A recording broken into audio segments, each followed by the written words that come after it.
Flip, floss, and fly. Present. As you know, sometimes these things happen. Flip, floss, and fly. Presented by Say It Loud Canada, the ultimate financial literacy program. Brought to you by the Black Business and Professional Association and the Donald Reid Estate.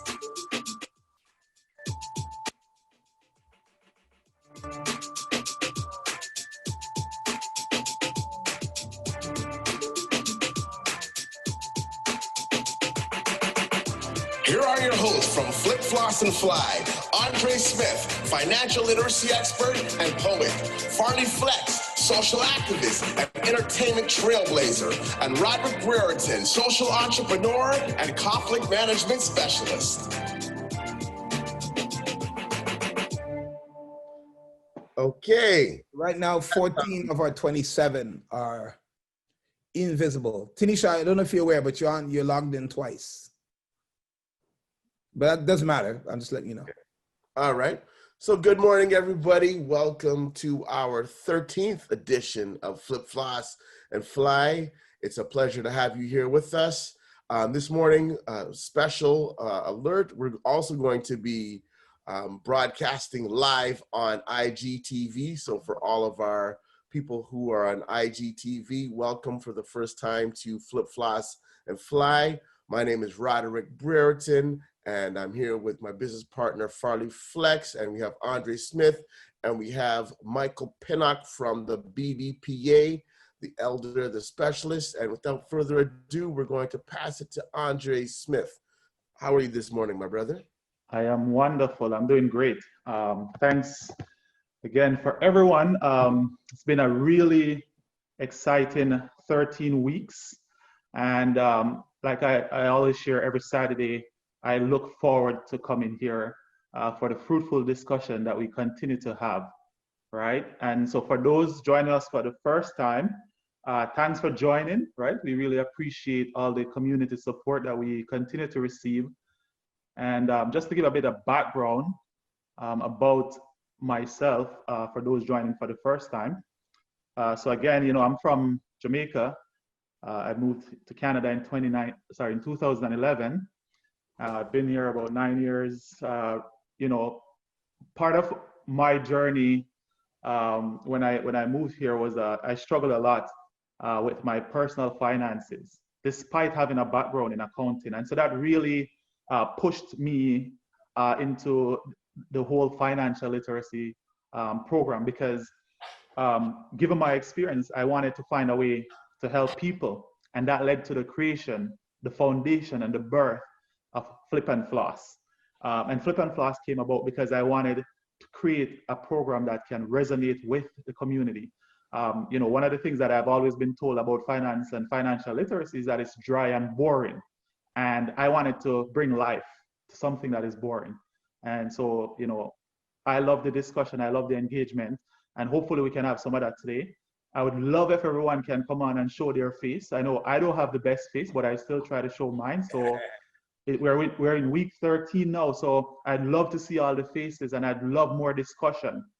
Listen, you need to get out of your comfort zone, right? And try something new for the first time, right?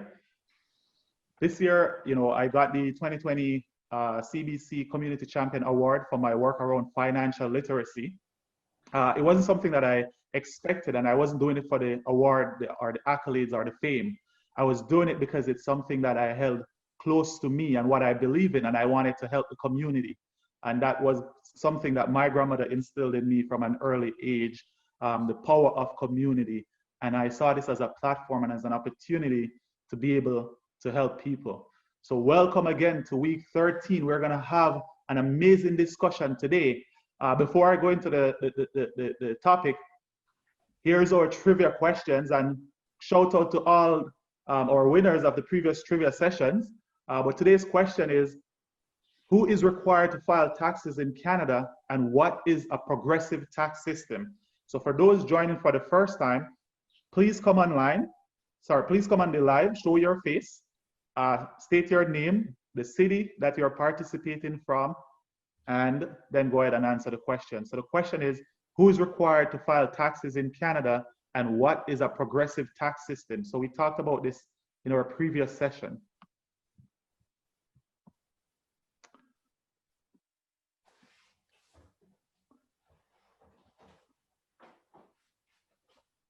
All right, if nobody comes on, I'm gonna go through to see who is online, and then I'm gonna randomly pick someone.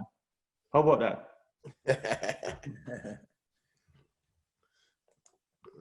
Okay, let's see what we got. Andre? Yes? Hello. Hello. Yeah, Morning, so this is Leighton. I'm calling from Brampton.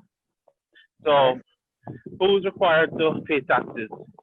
Well, everybody is required to pay taxes in Canada, whether you are a small business owner or an employee. And progressive tax system is that as your salary increases, you move from one tax bracket to another. Ding, ding, ding, ding. Good job, Leighton. Definitely correct. So thank you so much. So yes, that's correct. So, I mean, pretty much everyone is required. Once you earn income in Canada and you're a resident of Canada, then you're required to file taxes. And as Leighton rightfully said, the more you make, the more you are expected to pay because of the progressive nature of Canada's tax regime, right? So, I mean, that's not always true because of certain tax advantages that are available. And as we see with certain corporations that make millions of dollars and then pay very little taxes. But that's a subject for another discussion. So it's not always perfect, and it doesn't always work out the way that the tax system hoped that it would, right? Canada has one of the most complex tax regimes in the world. And with complexity comes opportunity for people to effectively tax plan to minimize their tax burden. But we're going to shift the discussion. And, you know, I have, I believe it's Farley and Marlene to thank for today's topic. We're going to examine more closely the psychology of debt. So everybody knows what debt is, and sometimes we do know how we get there, but we're going to talk about why, right? Why we get into debt, right? How do we get out of debt? So we're going to take up a little bit of a closer look, and we're going to look at it from our community perspective. And this is where I want everyone to participate, because even if you think it is small, it might be something big for someone else. And your experience might be able to change the lives of someone else, okay? So please share your experience. Please participate in the discussion. This, you know, today is topic, it's also fitting because it's Suicide Awareness Month, right? And believe it or not, finance affects a significant aspect of our overall mental health, right? We don't connect the two often, but it's real. And so we're going to talk about that, because when we look at you know, these figures, and it's more clear to me every time I prepare for these webinars how much work needs to be done, because even in Canada there's not a lot of race-based data available.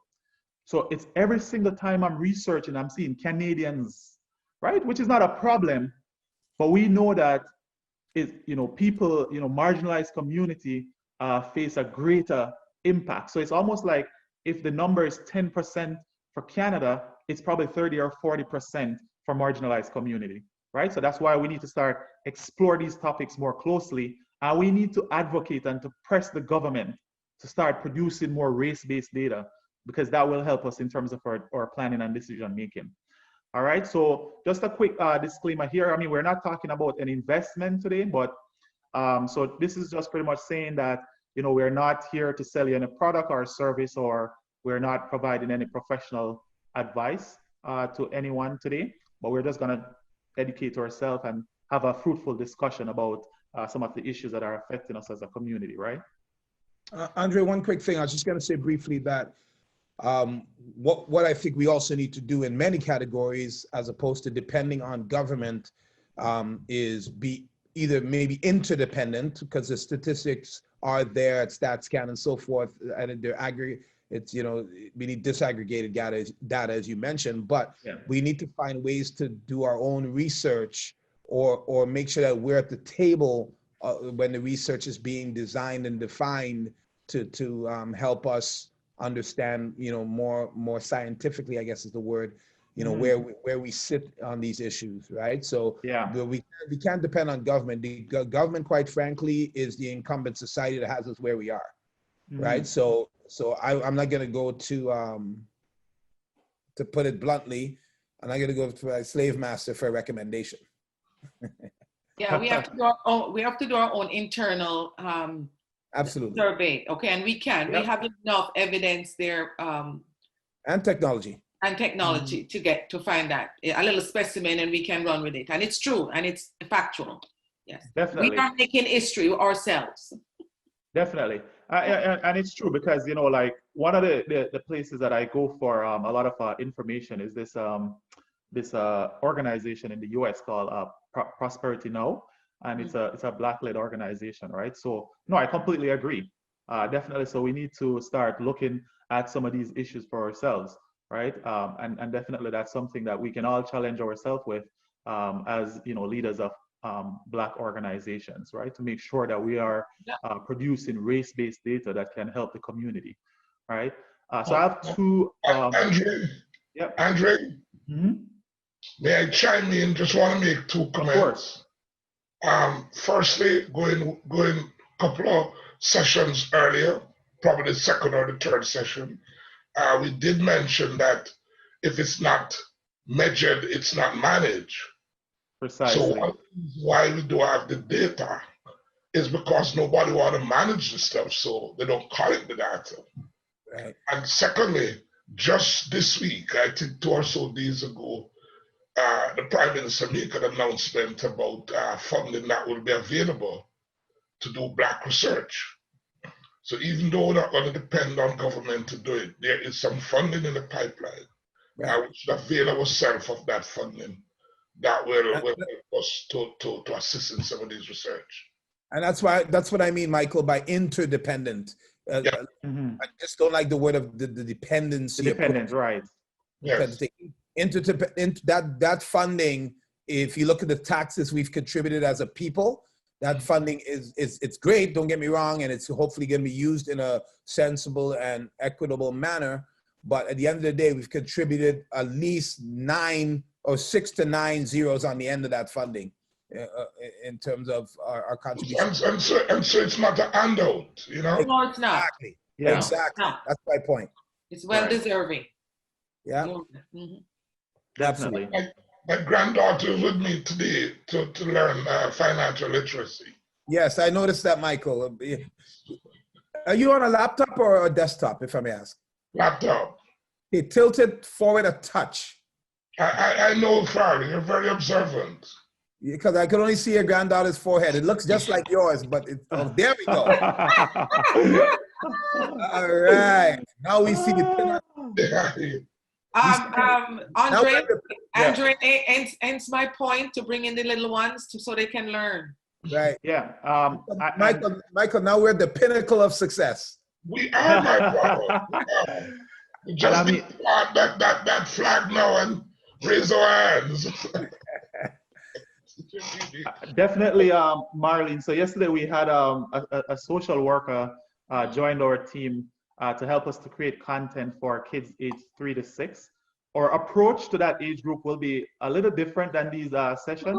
Okay. We're thinking more about application and more intuitive type of learning that is consistent with modern technology. Nice. But we're definitely exploring those possibilities as a team. And I see a lot of people from my team here today. But, you know, like I said, financial literacy is something that it's one of those things that it's so important.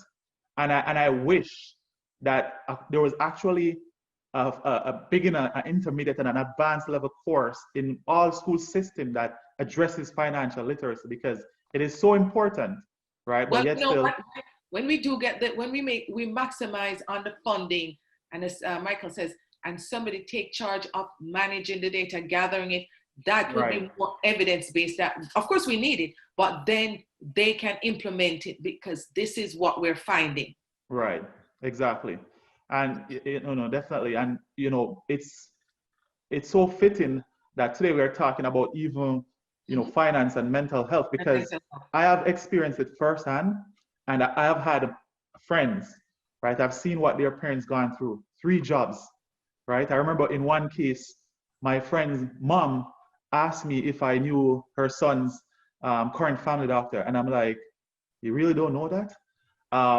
But it was a situation where she was working 3 jobs, one that was during the day, one in the afternoon, and one overnight.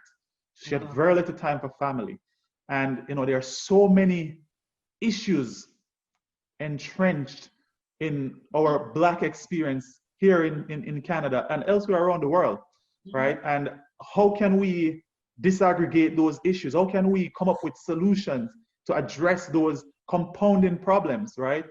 And so that's why I want us to have this, like I have a lot of information in the slide, but I would prefer for it to be conversational today, for us to talk about these issues. So I have these 2 questions here that I'd love for people to chime in on, because even though we're talking about psychology and mental health, it's still about financial literacy, right? We cannot separate them. So how can we help our community to deal with mental health, like, in terms of finance and other aspects, and what support systems are in place, and what support systems can we put in place to support the community? Yes, and I think, and when we look at ourselves historically and the perspectives that we've inherited from our parents and so forth, when you go back home and you see people who are suffering from mental health, the ones that are visible, there's a huge negative connotation as opposed to a compassionate or empathetic lens that we see those things through. So it's become a stigma. Right. And one of the things that we have access to is there's a gentleman named Awad Bendili, who has developed a mental wellness app called Get Ahead, which is an anonymous mental wellness app. The only aspect of divulgence is if there are suicidal issues, because that's a legal matter. But every aspect of mental health challenges, from low-level anxiety to depression, etc., this app Get Ahead allows you to align, as the user, to align with a clinician who's qualified in the area of concern that you've expressed. It's just getting off the ground, literally, but it's again, it's one of those things that takes a cooperative effort for the clinicians that are out there specific to the community of concern, because it's not a Black app. It's an app that Black people can apply, right? And if clinicians are willing to make themselves available in sort of a, even if it's 1-2 hours a week, they will spend that 1-2 hours giving guidance and support to someone who's expressed a need in an area that they have expertise in. So that's one of the examples, I think, of how we can help our community deal with mental health and the stigma attached with it, because the big thing is, from our perspective, as I said, we grew up thinking, yeah, he's a madman, and these kind of things. Like, we totally make it a derogatory thing, and there's no compassion, or not enough compassion, and certainly not enough empathy, so that we can deal with it holistically. Yeah, I that's like a pretty that. good point. Yeah, sorry, Marlene. That's a pretty good point, Farley, because even last night we were talking about the stigma in Jamaica around people dealing with mental health. Like, if you see somebody dealing with mental health challenges, the immediate response is that you're mad, or so people feel stigmatized, and people don't want to come forward for help. And oftentimes, what I find in terms of giving help is that we immediately assume the type of help that the person needs. Like, if somebody comes to me and they're like, oh, I need help, I'm having some mental health issues, or whatever it is that they say, the first response should be, oh, let me give you a counselor. You know what I mean? Let that person explore, have that conversation. What is it that you're experiencing? How can I help? What can I do to assist you? Right? Because so it's better to gain a deeper understanding of the person's experience, and so that way you can offer a more tailored help to that person, right? So we have to also be aware, right? And also be aware of stereotype and stigma, right? And I know sometimes, and especially within the Black culture and the Caribbean culture, our experiences and our own cultural and individual biases affect the way how we provide help. So for example, I grew up in Spanish Town, and I know that Jamaica is extremely homophobic, right? So here's another elephant in the room that we don't want to talk about. So somebody comes to me and they are struggling with their sexuality, but because of my culture and my own biases, I shut that person out. Or as a Black parent, I put my child out the house, right? So we have to address those things because they exist in the community and we need to deal with them collectively, right? So we have to be able to recognize our biases. And you know what I mean? That is so good. That is so true. But we have to start with awareness and education. And as Farrell says, with this, if there's an app available that people can access that provides up-to-date information on what is the difference between mental health, mental illness, and mental health and wellness. Mm-hmm. You go to somebody say, you're having a problem. They, first of all, they say you're mad, or somebody hold you are dumpy, you are, all these nonsense. So it has to start with awareness, and it has to start with, as you say, compassion and openness, and no bias or no stereotypical approach, no judgment, non-judgmental. And it's not just in Black community, because I did a research on it in college, and it says schizophrenia is high with young men between 15 and 29, and often they use marijuana as a sedative. And but most the first start of it is that feeling isolated, feeling depressed, not talking, introverted, locking yourself away. All those are signs. So we now have to be aware when we see a young man, being withdrawn, when we see a young lady, getting inside, says, what's happening? What can, talk to me. So we were to invite, but as you say, because we're being brought up with this thing, this phobia about madness and homophobic approaches, we cannot have this conversation. But if it's open, if it's encouraged, and it's anonymously, you have an app that you can go on and look, and just like with Google, you can go in and there's an app, and there's information that people can at their own leisure and pace to see and to be equipped. And then there's a button to press it if you need help. Yeah, definitely. So we need to incorporate some of those technologies for sure. I see Amanda raised her hand. You had something that you wanted to say, Amanda? Yes, hi everyone, good morning. Just wanted to jump in really quick, and I am by no means a professional in this, I hope you can all hear me. But there is someone in my family who happens to be schizophrenic, and he's very close to me.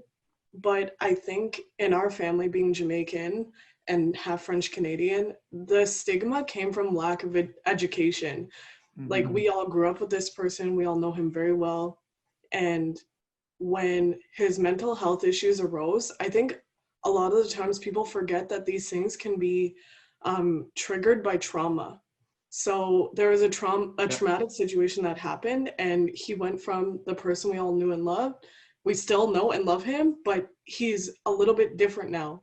And that's not by any fault of his own, but I think what's challenging for my family to remember is he's still the same person, but he can't do what he used to be able to do. So in my family, he gets a lot of comments of, why don't you go and get a job? Why don't you do this? Why don't you do that? And not realizing that that's not his capacity anymore, and that's okay.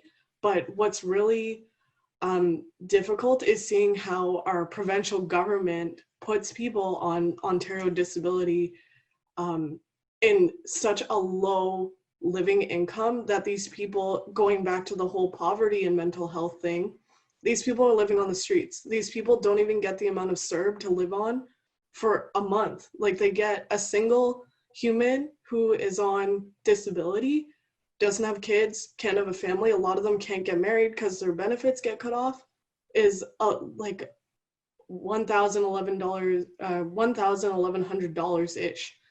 And just seeing these people left to the streets, and of course the stigma also comes from the community around them. You see someone on the street and they're screaming, and people are like, oh, they're crazy. When there isn't enough education, and you're right, Marlene, like empathy, and Andre saying empathy, and Farley saying empathy, like how many times have you stopped in the street to someone who is sitting there asking for change and asked how their day was going? Just something to consider and think about. You know, Amanda, you bring up some really, really salient points there. And what I would say to just the family perspective, and this somewhat integrates what Marlene said and what you also echoed again about the education. But I think what the family and the people that are interacting with your close relative, everyone needs therapy around that, right? It's not just the person that we perceive to be having the mental health challenges. There needs to be more of a wraparound approach so that all the people that are interacting with him on a consistent basis, especially within his family and close friends, need to gain the educational understanding from a therapeutic standpoint. Right. So that when they encounter him, the right things are being said, or more importantly, the wrong things are not being said, right? Absolutely.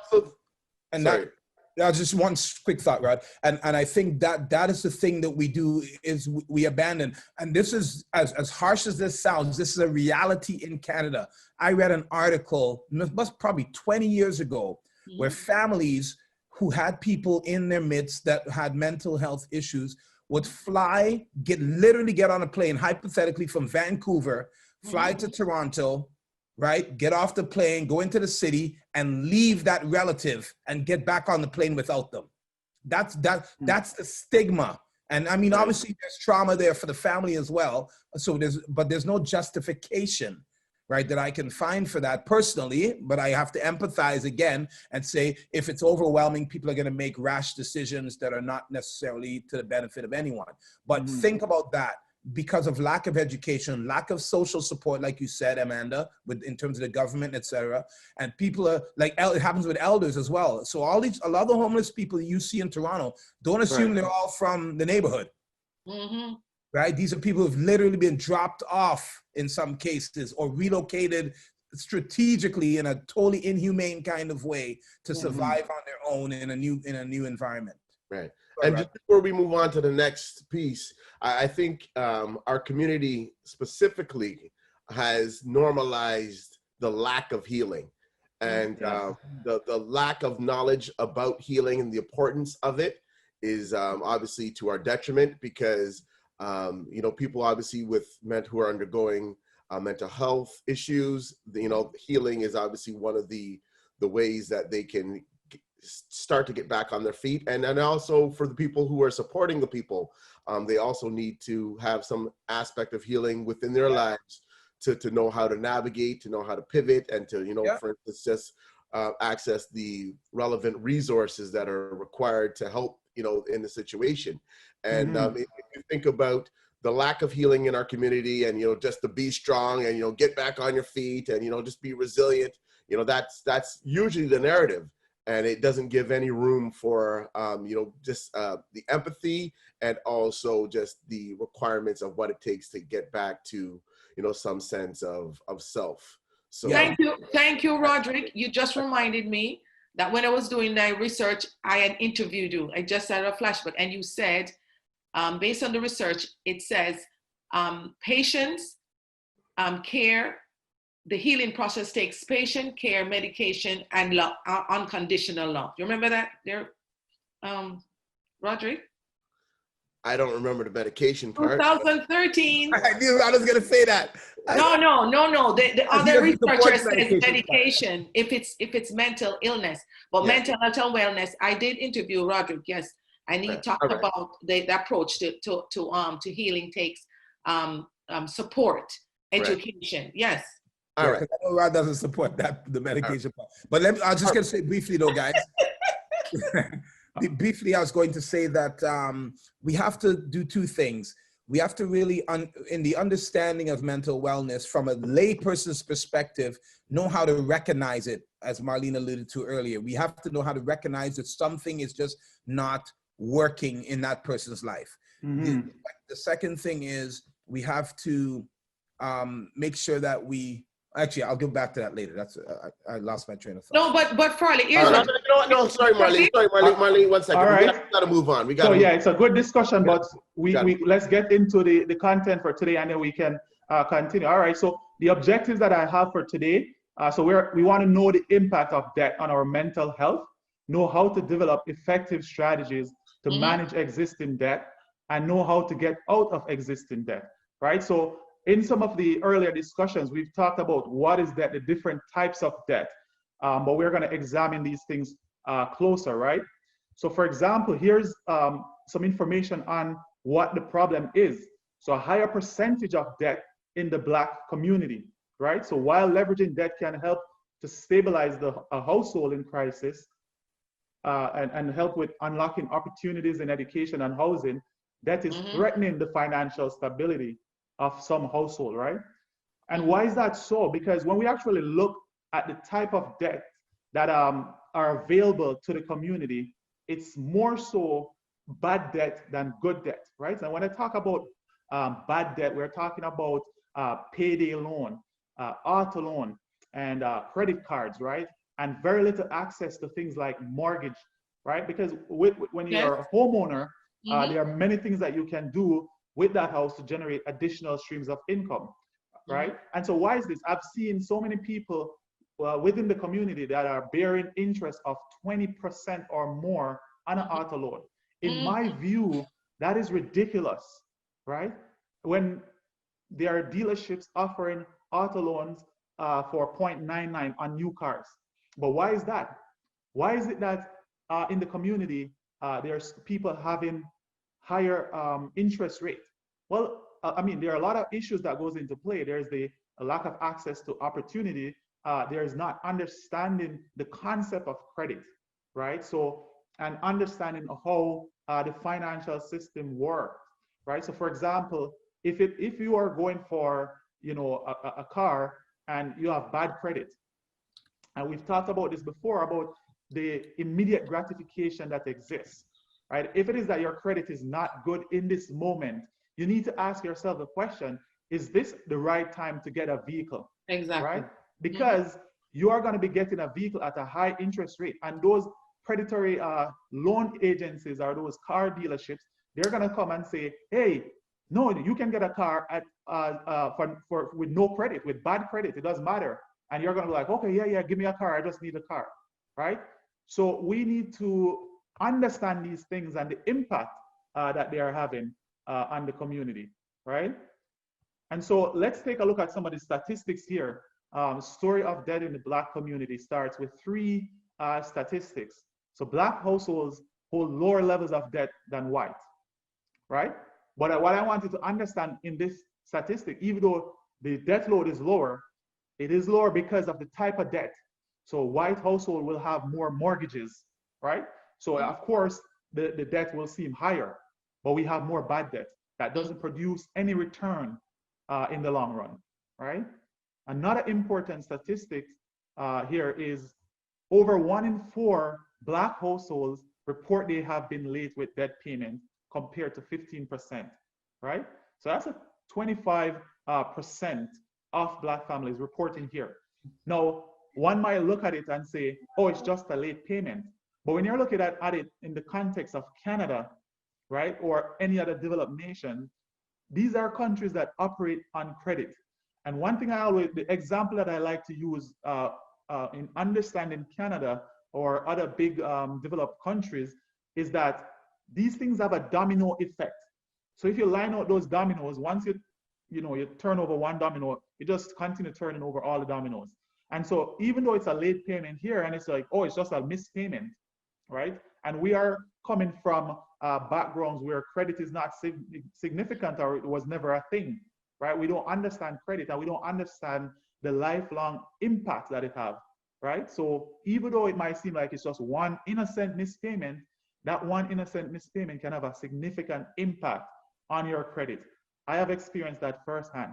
It doesn't mean that you can't get out of that situation, right? You have to get back on track by making your payments on time, or you can try to prevent it from happening by simply reaching out to your lender and saying, hey, I'm gonna be late, right? Or I'm gonna be missing a payment, so that some type of plan can go in place to prevent the lender from reporting it to the bureau.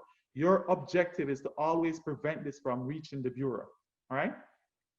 only 40% of Black households report good or very good credit compared to 65%. Again, when you look at the factors, so when you talk about checklists in life, you need to understand what it is. And last week we talked about goal setting, right?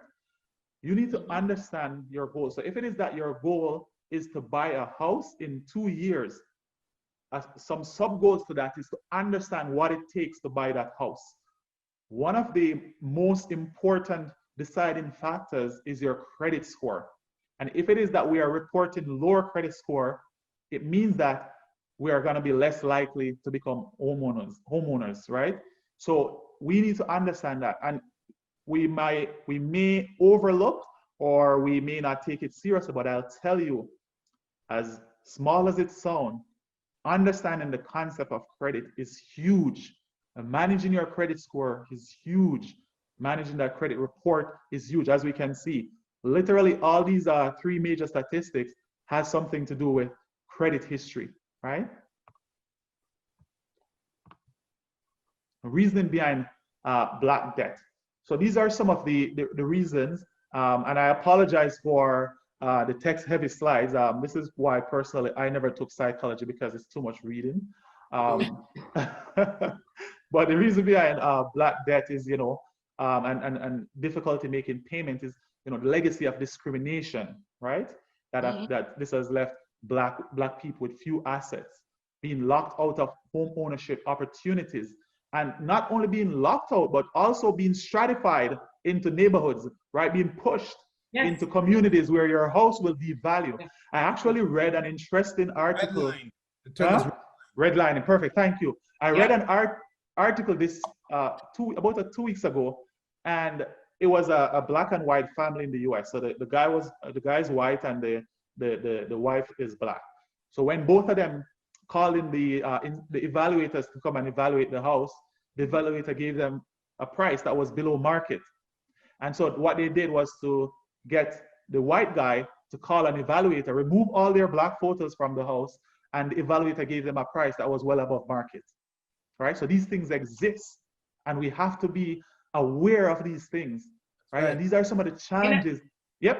In a Canadian context, again, if you own a car and you plug in from the insurance standpoint a particular postal code, your rate will be different from another postal code if you give it. That will affect even your car ownership, and especially if you're a young man between ages 16 to 25. So all these things are cumulative. You own the car and your insurance has got, if you are living, say, in the beaches, and you'll pay like 200. If you live in Jane and Finch, it's 500, because they say, you know, the what if scenario of your car being stolen, the kind of catchment area that you live in. So all these, identification, all these go variables in keeping you in debt. Another thing, as you're talking about, is how do we strategize so we can keep that low and grow together by home ownership of 1 or 2 families or 1 or 2 people owning a home and keeping that home for a while and sharing the debt. But we're not thinking about these things, because I don't know what the psychology is behind it. But we need to learn from other cultures. How do they galvanize debt, and how do they support each other as a community so that they can leverage the wealth? So it's the how there, Andre. We know how we're going to do this. You know, it's a good question, Marlene. It's definitely not an easy answer. We definitely need a collective approach to addressing this issue. And it starts, you know, one of the things that we can do, and we're doing right now, is the education piece. But we need to start educating from the source. The moment people get into this country, they need to start understanding how the system works. So that's one aspect of how we're going to educate. We need to also educate the youth, just like you proposed, right? So education is going to be a big part of it, right? But definitely, again, so we are doing more race-based surveys as a community to understand the data and what's going on. And so that's how we can come up with solutions to the problem. Because it's one thing for me, right? I have worked hard in this country. And that in working hard, I've created some amount of privilege for myself, which effectively removed me from a certain situation. So it then, I would say, disqualifies me from speaking about some of the Black issues. But to get a better understanding, I need to understand what people going through different experiences. And so we need to hear from these people themselves as to what their experiences are, right? So there's a lot of work that needs to be done, but definitely this education that we're providing is definitely a step in the right direction in addressing a bigger issue. Right? We're also having to deal with low-paying jobs across generations, right? A lot of time, in many cases, I've actually done this myself. I've literally looked up the name of large corporations in Canada, and I wanted to see the composition of the executive leadership. And in very few cases, I see a Black person on the executive board. A lot of these organizations that we support daily, their board and their executive leadership is 100% white, and probably, except in a few cases, they might have a one or two Indian person or a Chinese person. But I've looked at these things. These are things that I hold closely, and it's not because we are not qualified. We are more than qualified, right? But there are issues that exist within in Canada and other parts of the world that we need to address as a community. And just like Farley said, we can't leave this to somebody else to do for us. We have to do it together as a collective, right? We have the technology, we have the support, we have the knowledge to do this, right?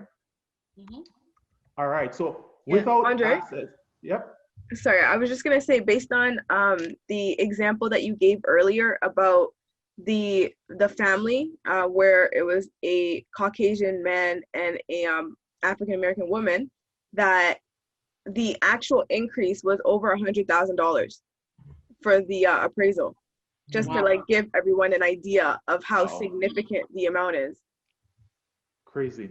Thanks So for the that, question is, Kathleen. so the question we should ask is why? Why? We know why. Why that happens? This is a bias. And and what should we? I just put again, and I'm gonna put it every single week.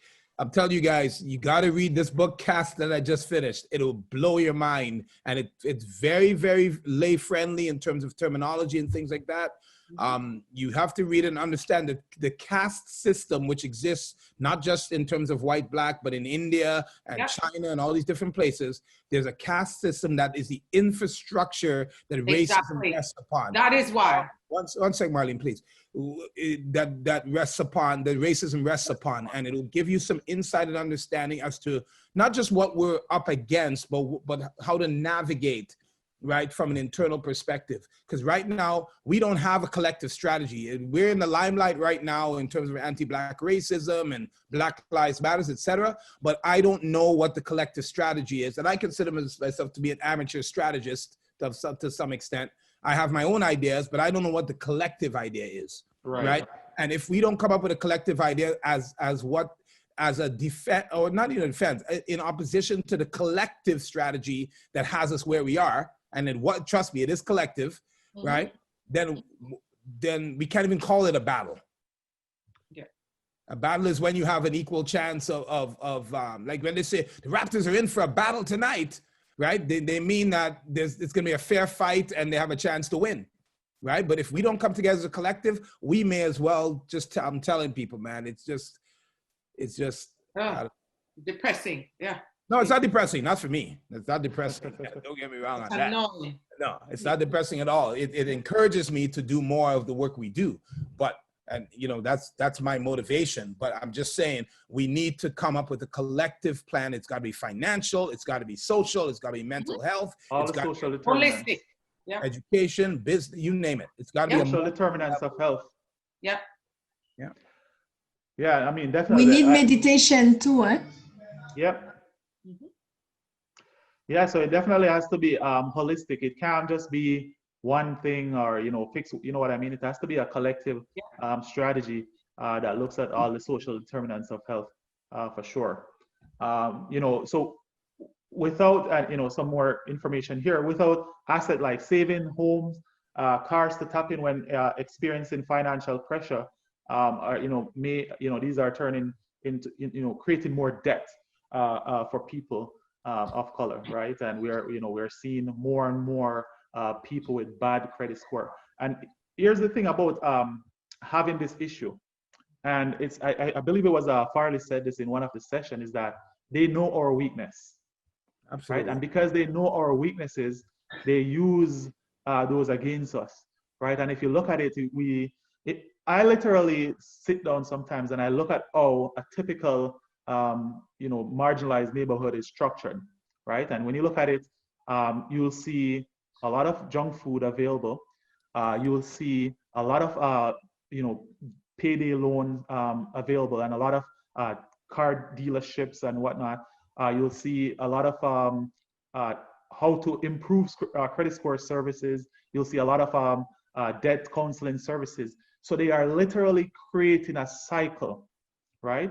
It's because they know, right, that we are going to be, a cycle of normality. So people expect to see those things in every neighborhood that we live. When people move from one neighborhood to the other, whether that's from the U.S. to Canada, like from Brooklyn to Toronto, right? You're going to see the same brands, the same category of services, right? The different loan sharks and all this sort of stuff. We'll see all that in the same neighborhoods where Black people reside. And none of those businesses are owned by Black people, by the way. And yes, exactly. So guys, that is why the term systemic is used. Exactly.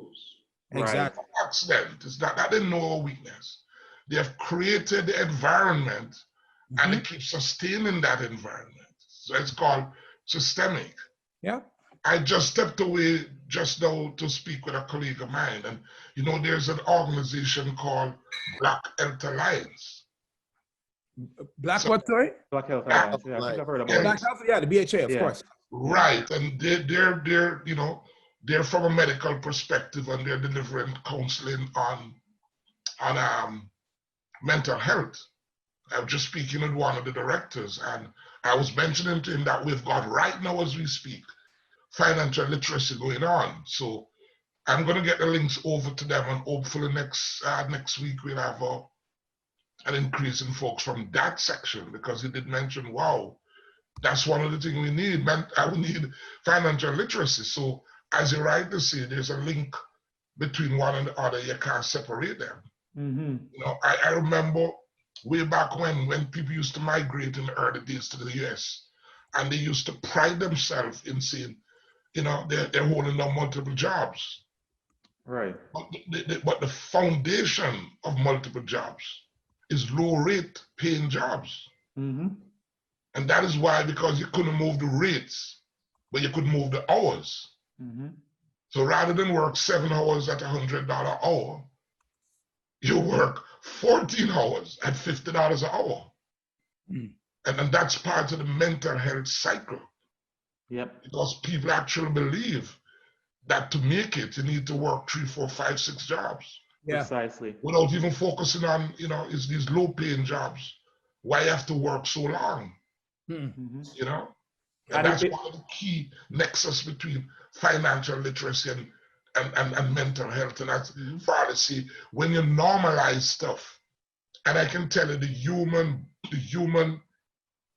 beings can normalize very, very bad situation in a very short time.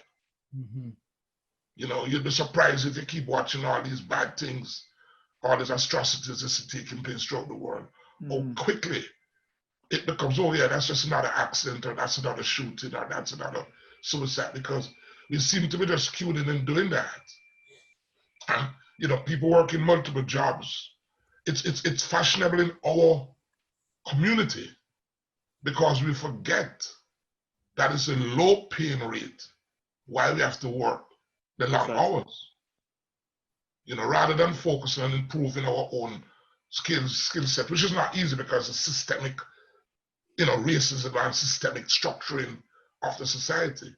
But you'll find that people pride themselves, especially the older generation, that they work 3 jobs for the best parts of their lives, rather than have one good solid job for 7 or 8 hours, and then they can take care of the family. And they don't focus on the rate. They focus on the number of hours they were doing because that was how they could compensate for the total dollar figure. Yeah, That's no, why they increase to the time being. thanks for chiming in there, Michael. So that's, you know, that it's true. And especially with these, like having these 3 jobs, you know, like it affects everything. Burnout, right? Not spending time with your family. So it has a compounding impact on our overall well-being. And when I first came to Canada, I was told literally, and it never said people had to work twice as hard. It said Black people have to work twice as hard. And it's precisely what Michael said, and that meant having 2 or 3 jobs. And it also says having a factory job. You know, as a Black person starting out in Canada, you must work in a factory to get experience. That was one of my first impressions when I came here. And I'm not going to hide and talk. My first job in Canada was a factory job because I believed that. And I worked at a prominent factory. And it's a crazy story, but it was a Jamaican man who look at me and tell me, say, youth, no, this is not for you. Nobody come start over like this. Don't make the same mistake that I made.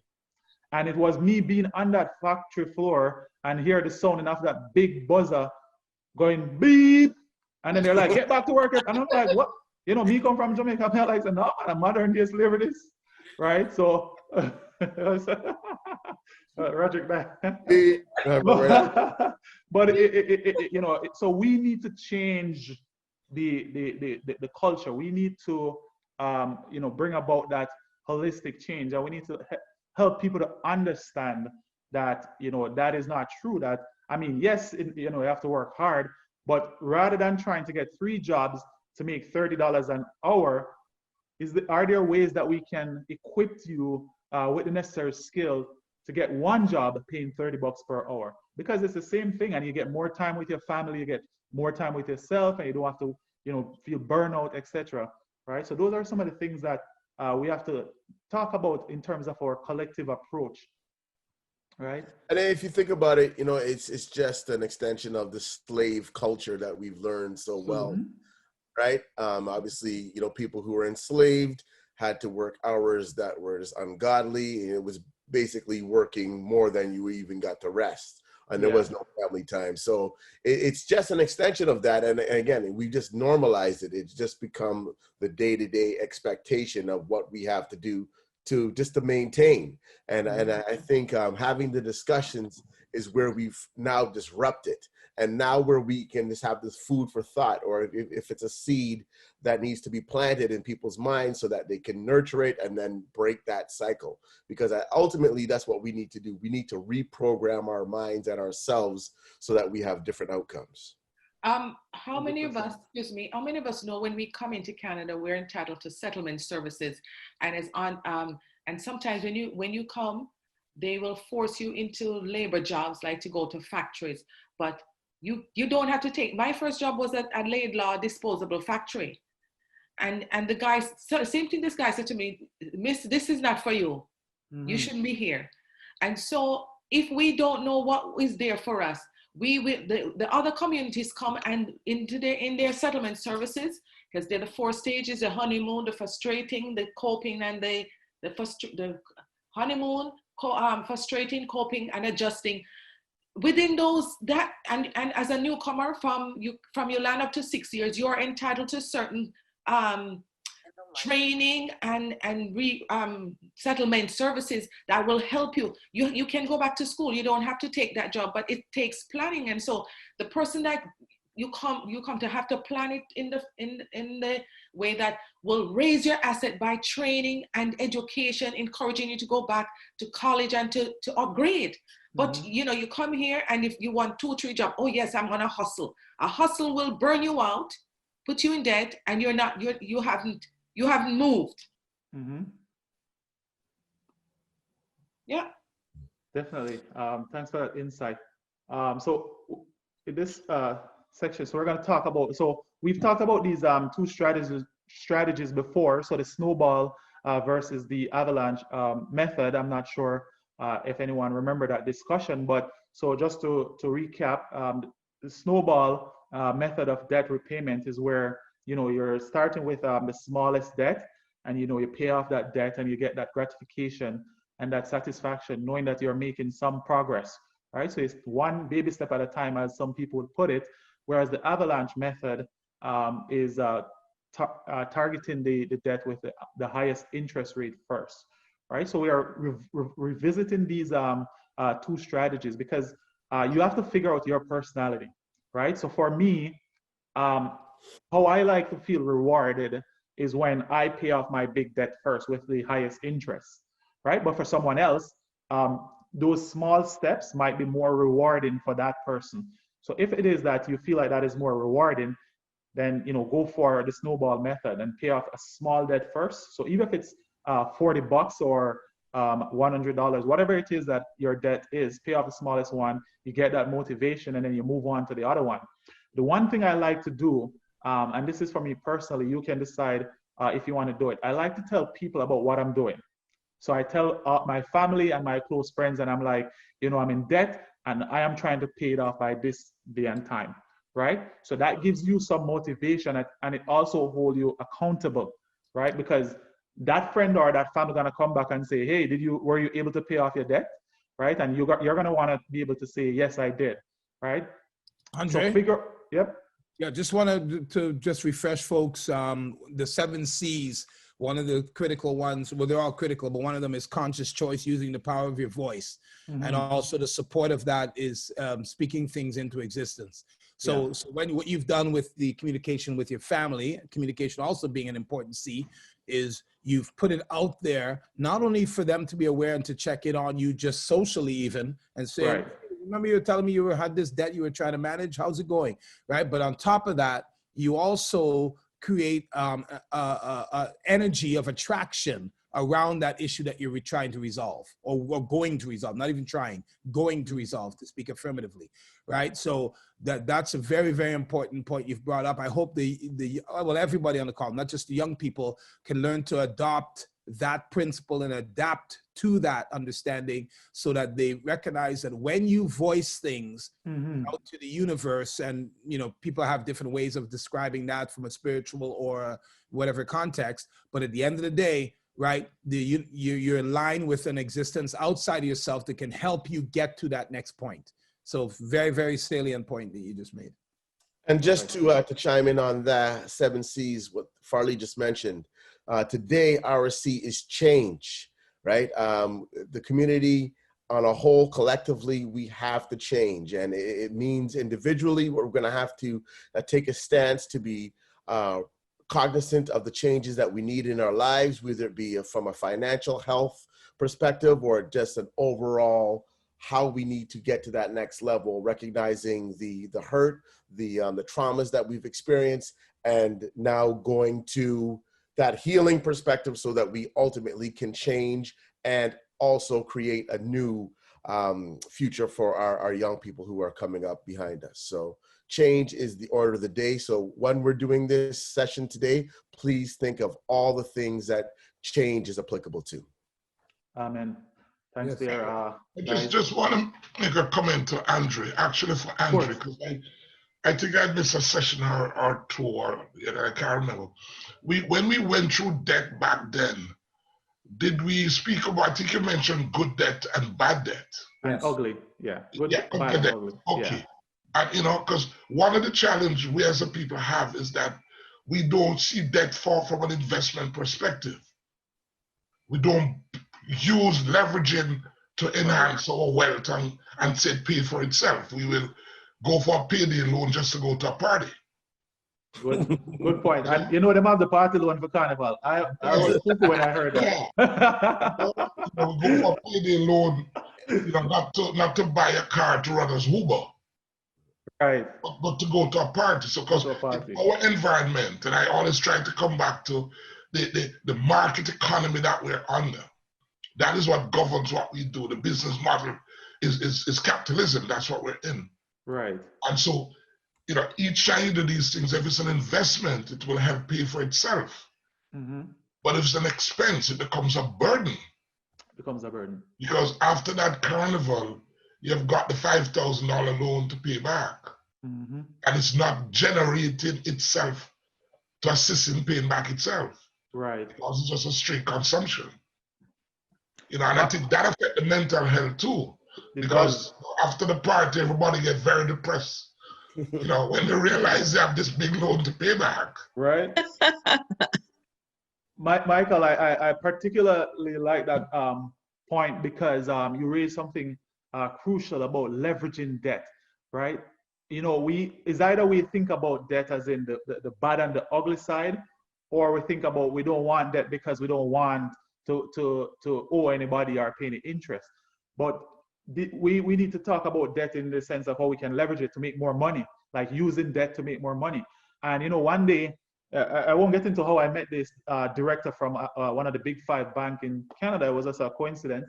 But him and I, we were having a coffee talk, and he's a person of color, and he was saying, you know, I wish more people would even think about the fact that they could take their line of credit that's like 3% if they have it that low, and put in it and invest in it in a stock such as Enbridge that pays about almost 8% dividend, right? So right there, that's an example of like leveraging debt. So like you're taking the bank's money and you're using it to make money. So that 8% that you're getting back in dividend would help to pay the interest as well as the principal. And over time, that dividend would pay back the loan on your behalf. And that line of credit, let's say it's $15,000, will become yours soon, right? So that's just one of the ways that you can leverage. I mean, a mortgage is another way, right? You can get an investment property. You can rent it out, Airbnb, whatever the case may be. And that is what the concept of leveraging debt is. It's using what they call it is OPM, other people's money, is using other people's money to make money. And that is the model on which the bank was built. The bank uses our money to make more money, right? So you have to understand how you can use other people's money. So Andre, the big companies, and I'm going to be careful how I call the names now, but you think about the big companies, all the big companies, they do not take their cash to invest in future growth. Right. They borrow the money and let the growth pay for itself. Precisely. That is how the system works. Yep. That is how the system works. Yep. So it's a good point. We don't want you to think, oh, debt is bad. We're just saying use it in a good way, because you can use debt in a good way. Just like Michael said, most businesses, if not all, they raise money through either debt or equity, right? They don't use their cash to grow their business. And so we're going to talk about some of the behavioral things, or some of the things that we can do as individuals to effectively manage and prevent ourselves from getting in debt in the first place.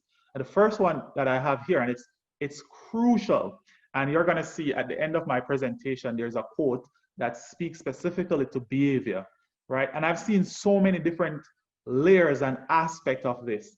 I literally, and in this day and age where we're on social media, I literally see people put themselves in debt just to go on a platform, a social media platform, to impress people, to pretend like they have it. And then I'm like, that's just so ridiculous, because you don't even know these people, right? And everybody I see, my friends will tell you that I'm probably the worst with IG, because I'm not really into it. I don't believe in it. Like, I'm not saying that I don't use the technology. I use it, but the part of it that I don't like is the fakeness, right? It's the people who are struggling and going out there and putting themselves in more danger just to impress people that don't even know them. And these people are not going to be there struggling with you, right? So we need to look at our own behavior and to see what is it that we're doing. Those immediate gratification. The new phone come out, so even though I don't have no money, I got to borrow money to get it. I want a brand name car. I want this. Even though you don't have the resources to get it, you're taking on additional debt to get it.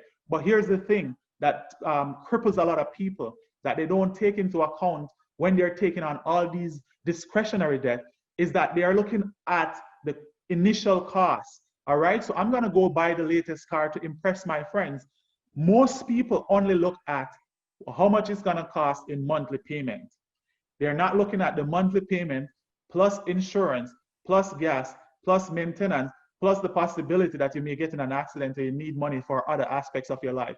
So you have to look at the total cost. And so those are some of the things that usually get people. So you have to constantly assess your behavior, right? And what you can do is that you just work on those things. So let's say you usually get everything immediately. You can start one step at a time. You know what? I'm not going to do this. So just being aware, recognizing, which is is the second word. All right.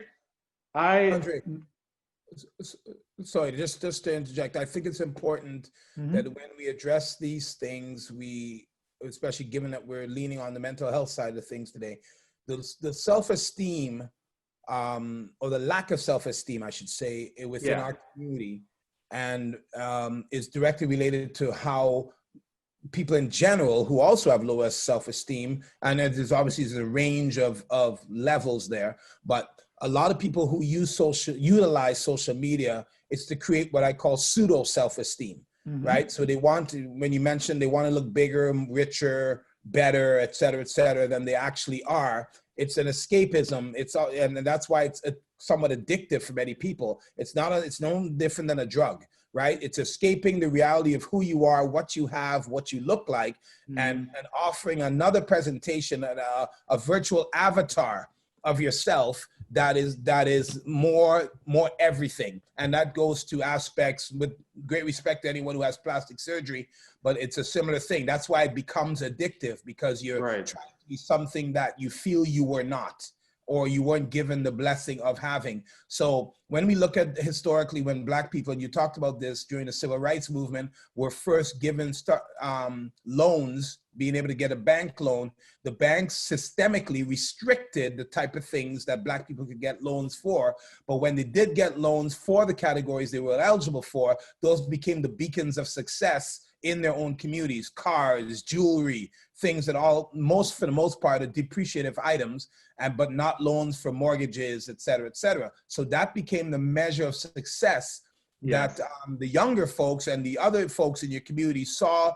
And then, of course, unfortunately, the people who exhibited those haves and those material possessions, many of them came by them illicitly based on the poverty cycle and the relegation to street crime and so on and so forth. So if you go back to the 70s and the whole sort of Cotton Comes to Harlem era, if anybody's seen that movie, with the fur coats and the big hats and the Cadillacs with phones on the back dashboard and yada, yada, yada, right? All of that comes from this need to escape, right? And it's deeply concerning when we carry names of our slave masters, when we carry traditions and are forced to adopt the traditions of who we are not who we are. So we're chasing something that we're not. Right. And if you look at indigenous people, you see they manifested somewhat differently, but it's the same sort of thing. That's why the rates of suicide and substance abuse and those things are exacerbated, right, in certain communities, right? So we have to be mindful when we say these things. We understand the depth of understanding that's required in order to, you have to know what the wound is before you heal it properly and heal it 100%. And heal it expeditiously too. We can't wait for a natural healing. We have to infuse the right kind of when I say psychological medication, right? Not in the pharmaceutical context, in the healing context, as Rod said, and ensure that we are addressing these things head on, right? We celebrate our athletes because we attach athleticism to money. But who's the smartest kid in your math class? Where's he or she going? Who's the smartest person in science in your class? Why are they not heroes? Right? And at the early level in India, if you're good at math, you're celebrated. You get all the girls' numbers because they see that as your avenue to get out of poverty. Right. We have the inverse. We're only using what was given to us and not given to us in terms of externally by the colonizers and the dominant class, instead of using what we gave to them, literally. Yeah, no, it's true. Like I can literally put on a full Gucci suit right now. I don't want to call it a brand name, but I can put on a full Gucci suit and walk in a certain neighborhood and people think me rich. And if I go in certain community, they're like, oh, Andre, a rich man, full Gucci. from head to foot, but me probably not have the money in my pocket. And I've seen that so many times where people are decked out in these things. So yeah, you touch a Reggie, it boils down to a 6-pack of Heineken in clubs sometimes. That's right? the thing for success. No, we moved off the Heineken now, brother. That was back in the day. Upgrade, That's what I'm saying. Crystal and the That's what I'm Hennessy. talking about. But no, without a doubt. No, I'm going back intentionally. Yeah, and I'm gonna. Yeah, no, you're right though. But Yeah. but who's popping bottles and the whole, Yeah, man. it's making it rain. NSC, I do the thing I know. Heineken, I don't know Right. what's wrong with that. All right.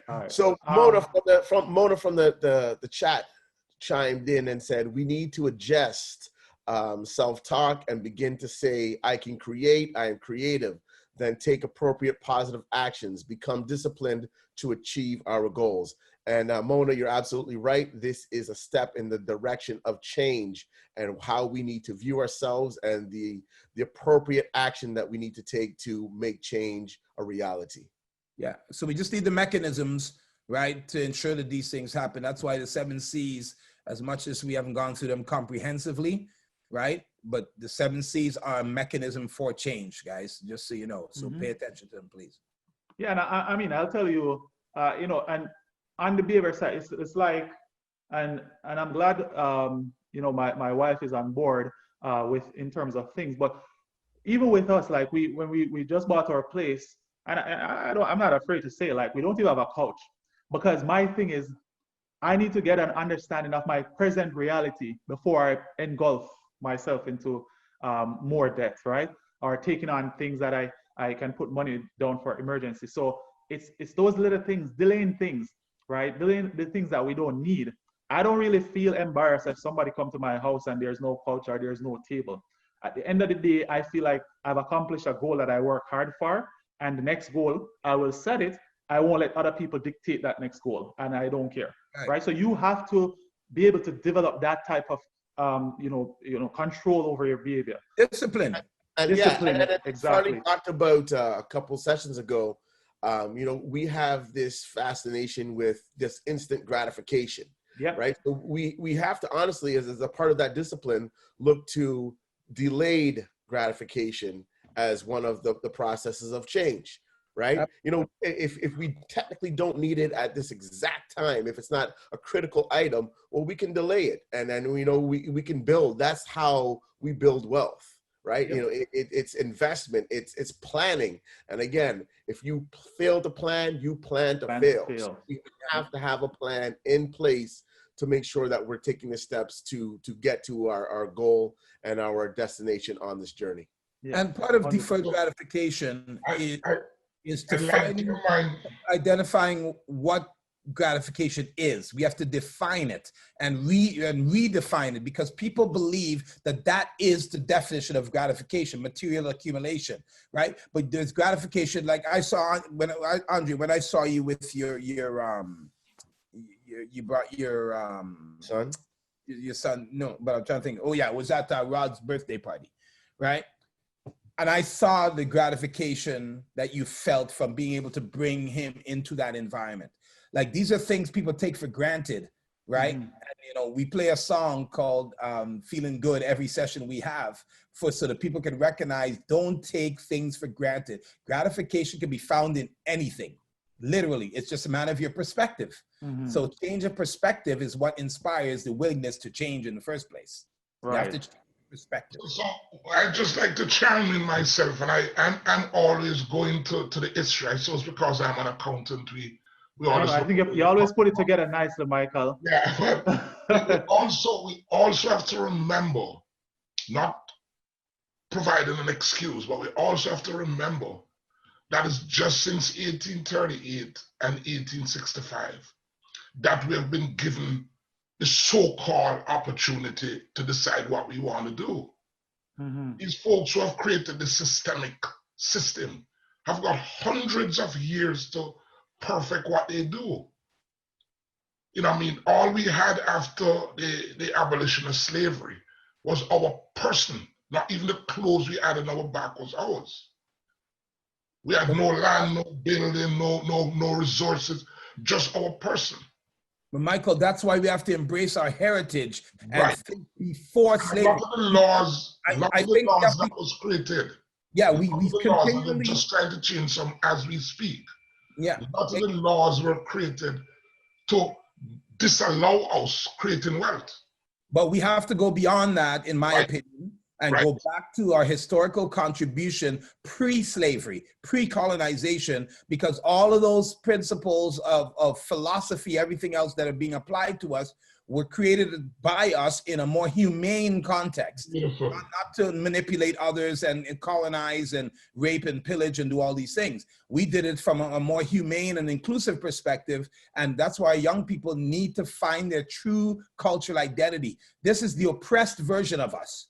Perfect. Right? We need the expressed version of us, the original version of who we truly are, right? And find solace and comfort and confidence in learning about Imhotep and all these different people in our history that have contributed to the greatness of this planet, which includes our contributions, right? Okay. If you start every February, Martin Luther King, like a great respect to everybody on that list. But who are the people that inspired Napoleon and Genghis Khan and all these? These guys all learned from us.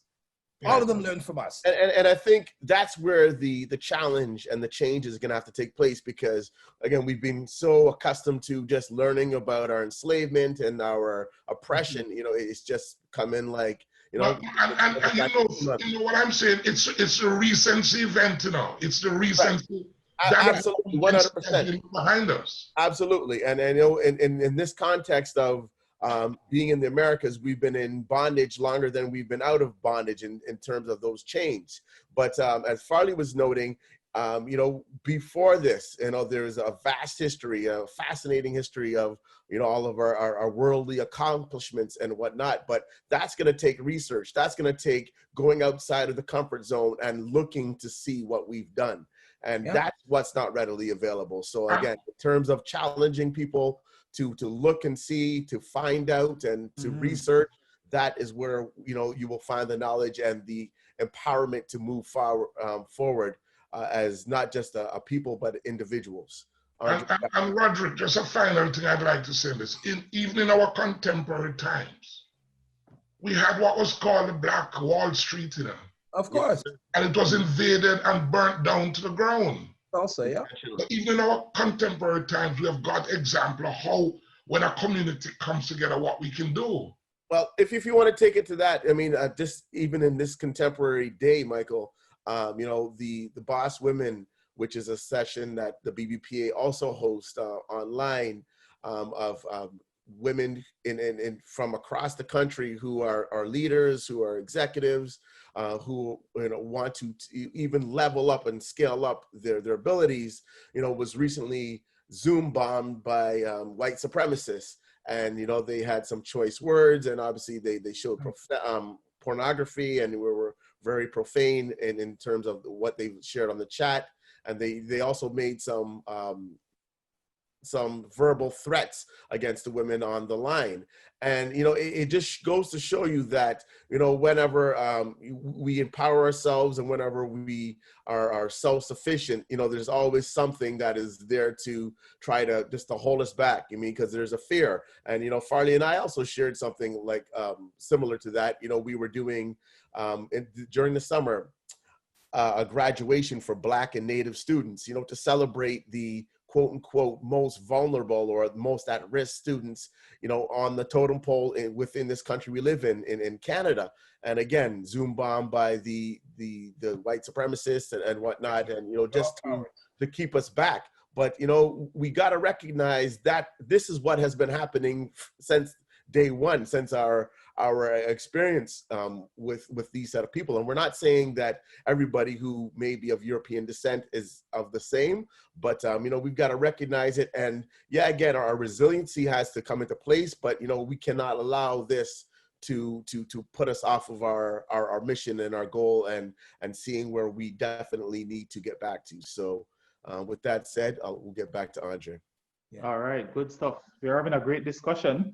So now I'm going to talk about some quick strategies that we can utilize to manage debt. So the first one is setting up automatic automatic payments, I would say be careful with this. You know, we talked about banking in one of the previous sessions.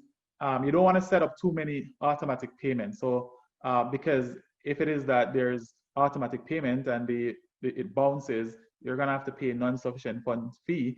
So you have to be careful with this one, but it helps you to think about one less thing, right? So if you've planned carefully, right? So the key part is planning as well as having a system in place to manage your situation. So just make sure there's a plan in place to make those routine payment on the largest bill. So if you're utilizing a avalanche method to pay off the highest debt first, you can just set up an automatic payment, take care of that. But again, you don't want to take on too many, right? So for example, I only have two automatic payments, my mortgage and my insurance, because those I don't have any control over them. My gym membership, I try to always pay it for the year so that I don't have to worry about the payment anymore, and that my gym won't come to me saying I missed a payment and charge me like $80, right? So try to manage those automatic payments. Another thing you can do is trying to consolidate your debt on your own, right? So by consolidating, so for example, you have 3 credit cards or an auto loan or whatever, and you have a really low interest line of credit that's lower than all the interest rate on those other debt, you can take that line of credit and pay off most, if not all, the other debt and just have one payment to focus on at a lower interest rate. So the key to managing your situation is being creative, right? So just ask yourself, how can I be creative? Like, what can I do given my current reality to improve my situation? And so another one that I want to highlight here, which is critical, is never take on additional debt to cover existing debt. So a lot of people will push this type of service. You know, they'll say, oh, increase your credit limit or take out an overdraft or whatever the case may be, but don't take on more debt, right? Because you're sinking yourself further. I think the key thing is being able to develop that discipline from the get-go, because if that discipline doesn't exist, it doesn't matter how much more debt you take on, it's not going to solve the problem. It's going to create more. So you want to first develop that discipline to be able to manage your debt properly before considering taking on any additional debt. That should be a last resort. And one more thing I want to highlight here is resist the urge to accept credit limit increases and overdrafts. You know, these banks and these financial institutions, they're clever. Every time I log into one of my accounts, the first thing that pops up, oh, congratulations, you or VIP customer, we are increasing your limit or whatever. So they sweet talk and give you all these nice things. And you know, we know, say, for us, like being called a VIP is a good thing. Like, who don't want to be called a VIP, right? So you're like, oh, man. And you know, one other thing that I find that's ridiculous too is that people are just like Farley said, we normalize certain things that some people actually think getting a big increase on their credit card is a good thing. I've heard members of the community saying, yo, you know, I'm gonna get a $20,000 increase from a credit card, like, and they're talking as if it's a good thing, right? You know, me getting $20,000 on my credit card, for me, I don't want a $20,000 credit card. You know what I mean? Like, if I have to pay interest at over 20%, then to me, that's just setting me up for failure, right? There's no bank that you can put in there's no bank that's giving you 20% in a regular savings account. So why is it that I'm gonna feel okay taking on loan at 20%? It's bizarre, right? And as I talked about in the previous session, the overdraft, right? I would never go back to overdraft, right? I would never. And I'm putting it out there because we're here telling you to put it out there. I've put it out there. I'll never go back because overdraft creates a cycle, a debt cycle that is really hard to get out of, right? So here are some of the steps that, you know, I know some people like steps. Tell me step by step what I can do. So here are some steps that I've come up with in terms of how you can get out of debt. The first one, and it goes back to our very second session when we talk about debt management, is to make a budget, right? Start the habit of tracking your expenses and your income, what's coming in and what's going out. It's the easiest math you will do in your adult life. It's literally writing on everything that comes in and everything that goes out. And remember, in one of the previous sessions, I said the expense side is more of our behavior. These are things that we can control. So look at some of those bad habits and take them out, right? Stop spending money, being aware, right? My friends will tell you, right? Just the other day, one of my friends we were having a conversation and I'm like, hey, I'm not doing anything else for the month of September because I feel like I've far overspent, you know, on my budget in terms of what I would do in terms of going out. So being aware, right, and saying, no, I'm not doing this. No is good. Check your credit health, right? And I say credit health here because a lot of people that look at it and they say, oh, it's credit score, it's credit report. It's the health. It's your financial health. It tells me where you stand in terms of your finances, whether or not you'll be able to get that mortgage, whether or not you'll be able to get that low interest line of credit that you can leverage to create additional investment opportunities. So you want to stay on top of your score and make sure that you're finding ways to improve your score, right? How can I get my score to a minimum of 660 to be able to qualify for most loan products at a good rate, right? So start working on your credit score. Set out a map, so map out a plan, right? So this slide is pretty text heavy, but I'll just summarize it. So this is really getting professional help or identifying opportunities, right? So if it is that it's too hard for you alone to handle, you know, these are some of the questions that you can ask yourself.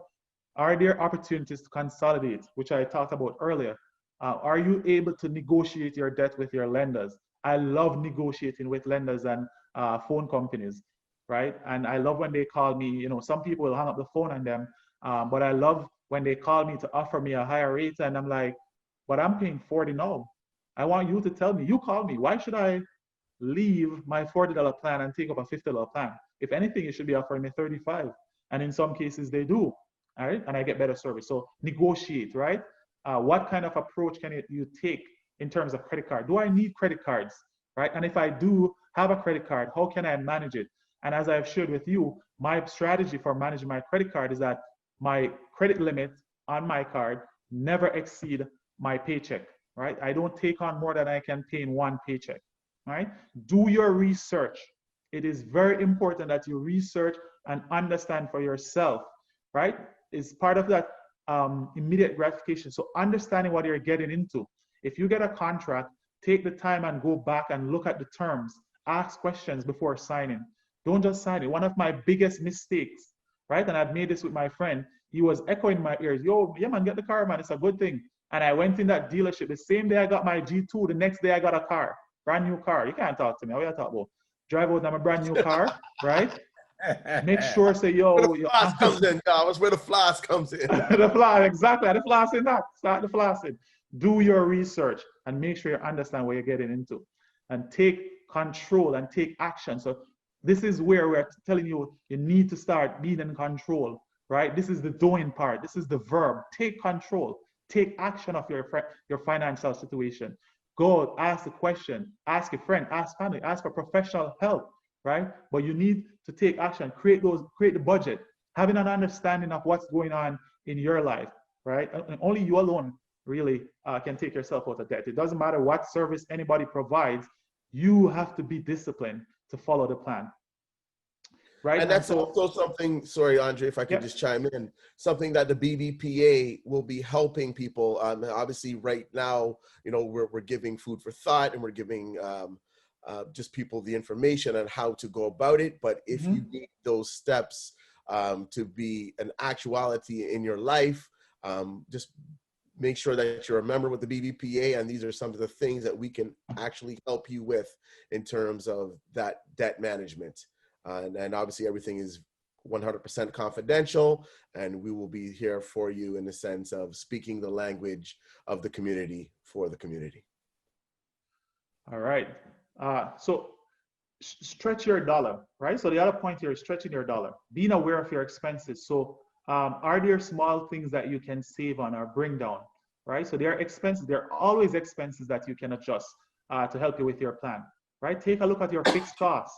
Right? It says here, many Canadians find themselves to be house poor, often paying too much for living expenses, right? And I will tell you that people will tell you that these are expenses. They believe that they need these expenses for the house to operate, right?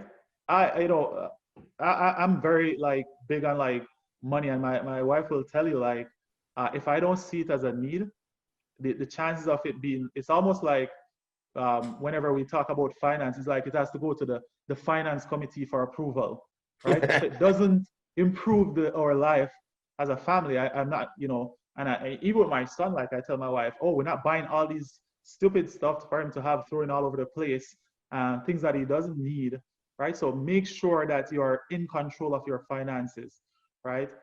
Not taking on too much, cutting back on some of those fixed costs, right? Even though it's a fixed cost, it doesn't mean that it has to be there, or even if it has to be there, it doesn't mean that we have to maximize or run it up, right? Like I'll see, I've seen people with like 3 cell phones, unlimited data on the phones. They have unlimited Wi-Fi. They have cable. They have all these things. They have Netflix. They have all the major streaming platforms. Do you need all of the streaming platforms? You know what I mean? So look at those fixed costs. Hey, Planning Andre. ahead. Here's a big one, and I've talked about this before. Hey, Andre. Yep. We have somebody chiming in. Yeah, Okay. I was just gonna say something. I just had a massive insight this week where just to what you're talking about, like not buying your kids like things that they don't need and have all these abundance of toys around the house. So I started a new approach where for my younger cousins or like anyone who I'm planning to gift gifts to, it's going towards stocks. It's not going towards like nonsense, you know, because it also improves like it takes away the instant gratification. So they're learning from a young age, right? Yes. Absolutely. Absolutely. Good point. And hopefully, sorry, I couldn't see who was speaking. What's your name? Sorry. It's me, Farley. Okay, there you go. So what I was going to say would be wise as well is to ensure that you're obviously teaching them, you know, about that gift and what it can represent, which I assume you're already doing. But oh yeah, like they're 6 and 9, and Great. The games we play are like Monopoly. Right? Excellent. So excellent. That's fantastic. You know, that's a good point, KG, and it's exactly what I do with my son. You know, just yesterday, and I sent it in one of the groups. My son, during the stock market trading, I said, "Can you show me the stock?" And he came and pointed at my computer screen, and he's like, "Stock? And even though he doesn't fully understand it, like he's, you know, I'm teaching him from an early age. I've already invested on his behalf, and you know, savings. We have piggy banks, and we started saving for him. Started RESP from an early age, and so we want him to get in that habit. And you know, one of the things that you highlight is that that immediate gratification, like getting all of these stuff. And for me, I think it makes these kids selfish, right? When they have all these stuff all over the place that they don't need. It doesn't teach them the value of working hard for things and not having a lot of things that they don't need, right? Like, and I guess that's because of how I grew up. I grew up having the things that I need rather than the things that I want, right? And so those are some of the things that we have to instill in our kids from an early age. Here's another critical one: planning ahead, right? This is huge, right? And so before you buy, I'll tell you this. I've been looking for a house for 2 years before I actually bought one, right? We did our research, we've set our price point, we figured out our strategy. Should one person lose their job or should 2 people lose their job? And I'll tell you, one of those things, if both people lose their job, is for us to step out of the house and rent it out completely. So we've literally walked through as many scenarios as possible that could happen. And we plan ahead before we actually go into the purchase. And before getting into all of this financial literacy thing, that was never a thing for me. Like I told you, me and my boy, we just go to the Honda store and we're like, yo, sign me up for a car, right? And we don't think about everything in totality. But please, think about everything. If you're gonna make a purchase, right? Nobody's not saying you can't make big purchases, but plan for them, right? Plan for the unexpected expenses that can come up. If you have a vehicle, for example, what about insurance? What about gas? What about maintenance, right? What about if you got in an accident? How will that impact your salary, right? So you need to think about all the possibilities when you're making these large purchases. And I'll tell you, planning ahead will save you a lot of time, a lot of money, and a lot of resources, right? When you actually plan ahead. So we touch on debt awareness. It's crazy that this is even a thing, but awareness of debt among Canadians is low, right? Only 2/3 of Canadians with debt are aware of the total amount. And as crazy as it sounds, I've actually worked with people doing their financial planning, and I ask them, how much do you owe? Do you know how much you owe? And they don't, all right? Sometimes they have credit cards or whatever somewhere maxed out. Oh, I don't know. Oh, I don't know. And it's actually a thing. You need to be aware of your debt. How can you manage something that you're not aware of? How can you get out of something that you're not aware of, right? So you need to be aware of how much you owe, right? And here are some quick benefits of tracking expenses, and then I'll take any questions or feedback. So benefits of tracking expenses: it creates financial literacy. It helps you to understand what are some of those financial things that you're dealing with, your credit card, interest rate, because by tracking these expenses, you're going to learn more about those expenses, right? It helps you to identify destructive spending patterns, right? You need to be able to recognize some of the habits that exist within your spending that is holding you back. Help you to be more intentional with spending. That's something that I've definitely observed with myself, that literally I invest out most of my earnings or save it. And I'll tell you, I don't spend money on a lot of things. And my friends will tell you too, like I'm the first to tell them, no, I'm not coming. You guys go have fun. It's not saying that I don't have fun, but if the amount of fun exceeds my fun budget, I'm not going, right? You need to work within my fun budget. Help you to be identify budgetary issues you can adjust. So what are some of those budgetary issues, right? Those are some of the overspending, or wasting money, or not having an emergency spending in your budget. It reduces money anxiety. Money anxiety comes from not having enough. We don't have enough because we think we don't have enough. We already have enough, but we're spending too much. Sorry if I confused you guys just now. But you're spending too much. Don't spend it. Manage it. You'll see where it's going. When you see where it's going, you realize that you have more, right? And you eliminate that paycheck to paycheck cycle that may exist. Andre, Yep. there's a book I read years ago called The Millionaire Next Door.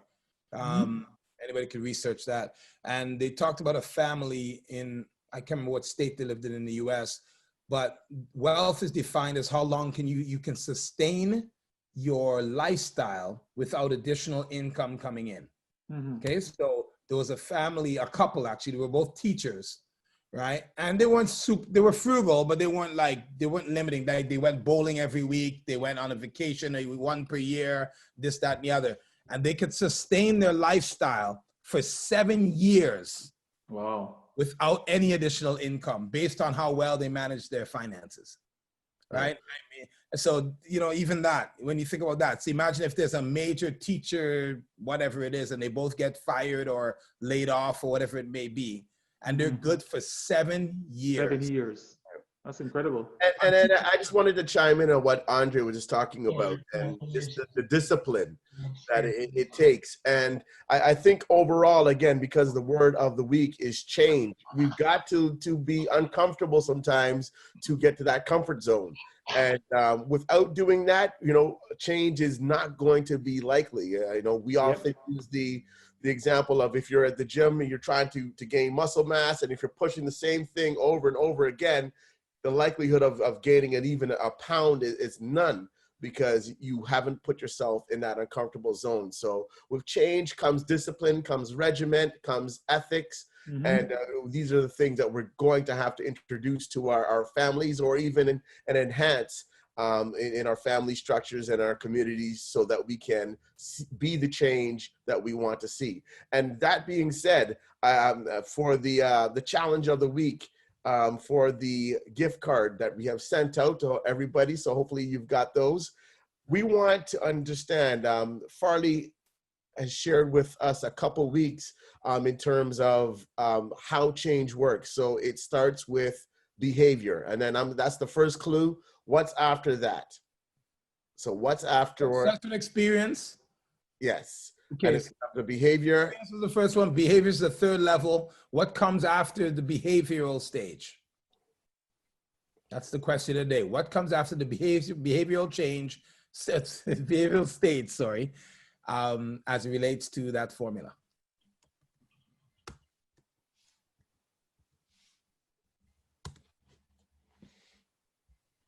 So if anybody can share in on that, I think Antonia three-step process. raised her hand. Antonia had something to say. Okay, Antonio, please join us. Come on. No, in. but it wasn't related to the question. It was related to All right. something else. So I wait or I can ask my question. You can ask your question. Go ahead. So my question is regarding the emergency saving. Okay. I read somewhere they said you need 3 months of your expenses. I read somewhere else we need 6 months of our revenue. So which one and how many months? Is it 3 months or 6 months? Thank you. Well, go ahead, Andre. No problem. I mean, I don't think there is any like wrong or right answer to that, Antonia. I think it just depends on your circumstances, right? I mean, the longer you can sustain yourself, the better, right? I think you have to look at your personal circumstances, and you know, and if it's somebody, if I'm a single person, right, with no kids, no family, then obviously it would be different for me. Maybe I can do with only 1 month because I can go out and take up any job. But if I'm like, if it's me, my wife, and I have kids, then obviously I will be different because I need to be able to sustain my family. So it all depends on your personal circumstances and your income. If you're able to create 6 months or a year, even better. I would just say the more, the better, and taking into account your situation. And I guess the other thing we could add, Andre, is that what's more important is that you're increasing it on a continuum. Exactly. So yes. If you start off with a month, right? You should set a goal to make it 2 months. If you get to 2 months, set a goal to make it 4 or 6. Like always try to be improving. Like I said before, if you're human being is a verb. If you're not active and moving and changing, then you're not being human. Okay? So what's something that people could aspire in terms of even saving from either be a paycheck or any type of income? What's something like a percentage of their income that they could aspire to save? What would you suggest? For me, what I do, what I recommend, because I think you guys have like a beautiful way of putting a habit and how it becomes a behavior. But start with a small amount to develop that behavior, right? Start small. So maybe even $10 a week. It doesn't matter. It is the behavior that's important, because over time you'll get a better way of managing your money, and that $10 a week could become 200. So you tell me about that behavior thing. That behavior becomes a habit. We're waiting on the answer. We're waiting. So why do you wait for that? You give them the second hint. So why do you wait till the answer? A rule of thumb is to be able to save a week's pay each month. Okay. That's a good one. A week's pay each month. Each month. That's a rule of thumb. If 25% of your monthly income you can set aside, you're in that ballpark. So saving a week's pay each month. Yes. So that's one for sure. I've heard 15%, but 25 sounds better. With respect to Rod's question, or the question of the day, so we talked about an experience, isolated experience being repeated becomes a habit. A habit, when it's repeated, becomes behavior. We're looking for the next stage of that evolutionary process. Come on, come all. Yep, there's no, in terms of finances, there's no. Behavior becomes, come on, not you, Michael, not you. You're disqualified. There's no prescription. So say that one more time, Farley, just to give them, just to jog. So the rule of thumb for the evolutionary process in terms of change is when you experience something, like Andre said, you start off with $10, right? And the first time you say, oh man, should I go to McDonald's or should I put this $10 under my mattress? And you put it under your mattress. It feels momentarily uncomfortable because, and you like McDonald's. So you decide, I'm going to go through that discomfort. I'm going to put it under my mattress, and I can go down and toast 2 slices of bread and put some guava jam on it, right? Then you do that on a consistent basis, and it becomes a habit where every time you have an extra $10, right, the first thing that comes to your mind is, man, I really feel like a guava sandwich. Now it's become a habit. So you don't miss the McDonald's anymore, right? You repeat that, and then it becomes a behavior where you automatically, that $10 is under your bed. Oh shoot, I put another $10. I didn't realize I put all these $10 bills under my mattress, right? And you realize, okay, so that's when you know it's a behavior, when you sort of don't have to think about it anymore, right? But there's one stage after that, which is the ultimate. We've got a winner. Hey, You the have a winner? $10 under your mattress, good fairly until your mother go spread your bed and find it. And then she hits the jackpot. Exactly. Right. Andre, So- why is your mother spreading their bed? Why is your mother spreading the bed? So Lincoln is our winner. He came up with the answer, which is culture. That's So- right. So culture, as we know, is something that's inherently passed on from generation to generation. You don't have to teach it anymore. It happens through almost like a word called osmosis, right? Where it just happens naturally. Like Andre's accent, that's his culture. When he goes into the patois, that's his culture. Nobody had to say, no, Andre, when he was 3 years old, when he said, mother, I would like to have breakfast now. Right? His mother said, no, Andre, you don't say it like that as a Jamaican. You have to say it like, boy, mommy, I'm hungry now. Right? Whatever it is. Right? So that's his culture. He didn't have to go to school to learn that. Right? He just learned it through the exposure to his family, his grandparents, etc. It's the same thing. If we adopt particular or chase certain experiences, right? And the experience you're chasing is that $10 experience under the mattress. You're chasing that because you want to do better financially, right? Then you repeat that, it becomes a habit. The habit is where you start to like exhibit that it's an inclination that you have, like, and you sometimes have to remind yourself, but it's habitual, right? Then you repeat that and it becomes behavior. It's more deeply entrenched in your everyday thinking, feeling, believing, perceiving, all that stuff. And then ultimately, when that all accumulates in terms of time, then it becomes culture, where inherently, right? Inherently, your children, everybody you're exposed to see that, hold on, how come Andre always puts $10 on his mattress and now he just bought a house, right? And everybody adopts, looks at his cultural expression and adopts that the same way Andre learned patois. All right. So being mindful of time, and it's always great to see that we sustain the amount of people that we started with right to the end, even though we've gone over a half an hour. If there's any more questions, we ask that you put those in the chat or ask them live with us now. And before one announcement, Rod. Break for I was about to bring that to them right now. Thank you. Before we break for the week, Farley has an important announcement that we are going to be doing in conjunction, obviously, with our sponsors and the people who make this happen at the BBPA. So Farley, flex onto you. Thank you, sir. This will be a team effort. Andre, we're volunteering you at the partial helm of this. But while, everyone hears us try to encourage, obviously, to turn the financial behavior into culture. And we also encourage the interactivity and the communication skills that we all need to share or acquire. Most of us already have them, but we make choices. Everyone makes choices, and it's free to make choices. But there need to be incentives to get people to look at their choice and examine if that's the best choice they're making. So what we'd like to do, is it fair to say, guys, that we're halfway through the course? I would say so for the first cohort, absolutely. Okay. So for this cohort or this group of participants, we're halfway through. So what we'd like to do is incentivize the entire body of participants to get involved in the following. And there's some key specific criteria. But I'll tell you about the good part first, or the best part first. Not good, it's all good. What we'd like to do is provide everyone with a certificate of completion once we finish this course, number one. Number two, attached to that certificate of completion, we're gonna give each participant, pending what I'm about to say, $50 that we will invest on their behalf, but collectively. So if there's 30 people who come every single week based on attendance, participation includes the following.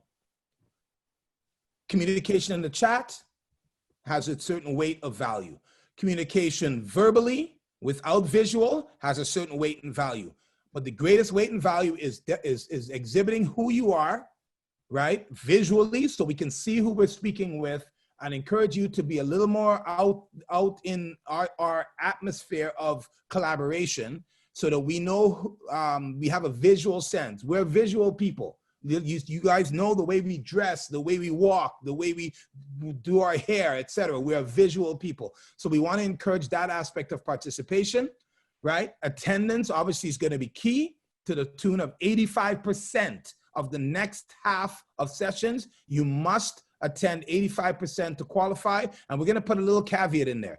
If you cannot attend, somebody attends on your behalf as what's called a proxy. So if you have to go to a conference and you don't have at Saturday morning, you're in a plenary session, somebody who has your best interests in mind, right, has to be assigned by you to participate on your behalf. So if you have 30 people, that's going to be automatically $1,500 is going to be invested, and Andre is going to lead that charge. Mr. Smith, you good with that? Yep. Okay, Right. beautiful. And so to confirm that you are in the house, if you could always just chime into the chat. If it's saying Irie in the morning when Andre asked for the Irie, which we didn't get in this morning. We missed that today. But just so that we know in terms of your attendance that you're here. And, we value you, we appreciate you. And we thank you for all your contributions. And this in itself is making change in our community, folks. As simple as it may seem, you are ambassadors for change. You're going to be reverberating the information we know into your families, into your communities, so that we can build that capacity, which is greatly needed. So on that note, I'll put all that in the chat right now, folks, just because I know sometimes it's hard to retain verbally. Right, and we'll be having a flyer with all that information next week, just so that everybody can be aware of exactly what is going on.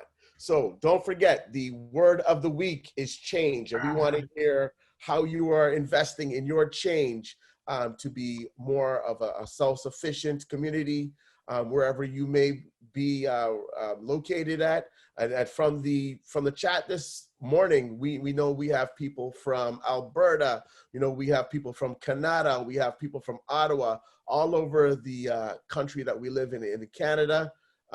We are here. And then we actually have some people from Jamaica too. So that is what we want to see. This is a diasporic capacity building initiative that we're on here. So anywhere you are in the world that we live, please join us every Saturday morning, 10 a.m. Eastern Standard Time for FLIP FLOSS FLY, the financial literacy program that speaks the language of our community. On that note, ladies and gentlemen, any final words for the week? All right. Thank you. Out of the mouth of babes, Michael. See that? So, out of the mouth of babes, tell her thank you, baby. All right. Honey, when she saw you first. Yes, sir.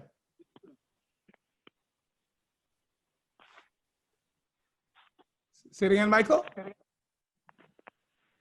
think she hit the mute button. Yeah, yes, let's finally. When she saw you first, the first thing she said was Black Panther.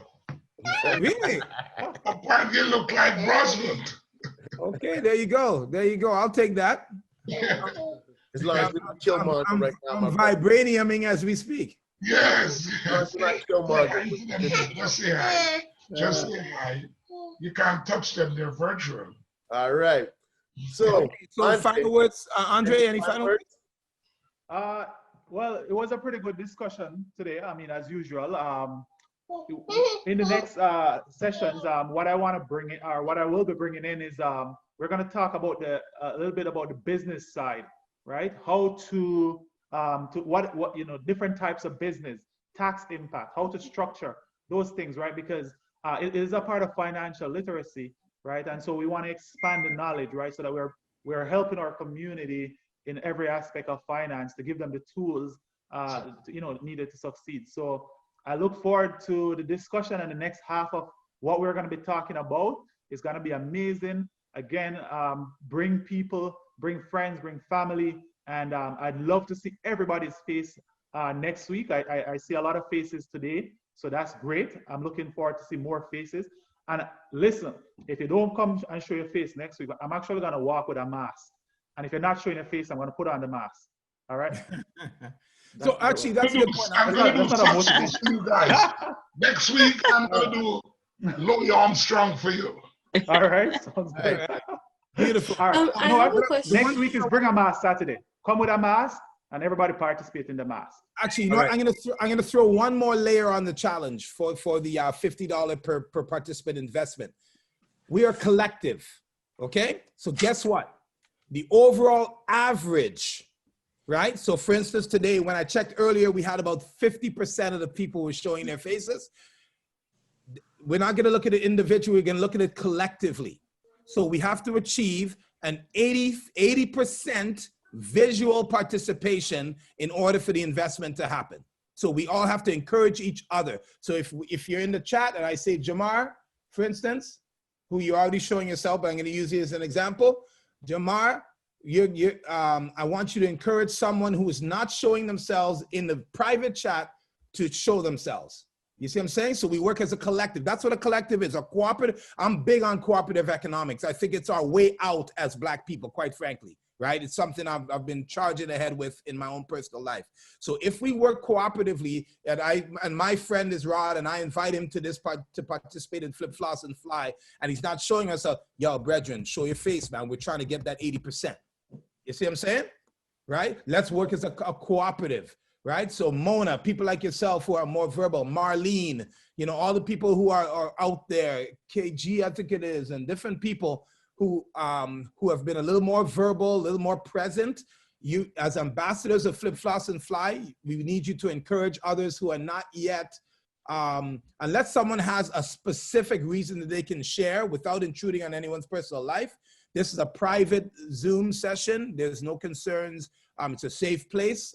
If it were not, we would tell you as such, right? From a collective standpoint. But if you have a deep concern with that regard, then please share it with Roderick, I would say in particular, privately, and we can exempt you from that particular aspect of the criteria.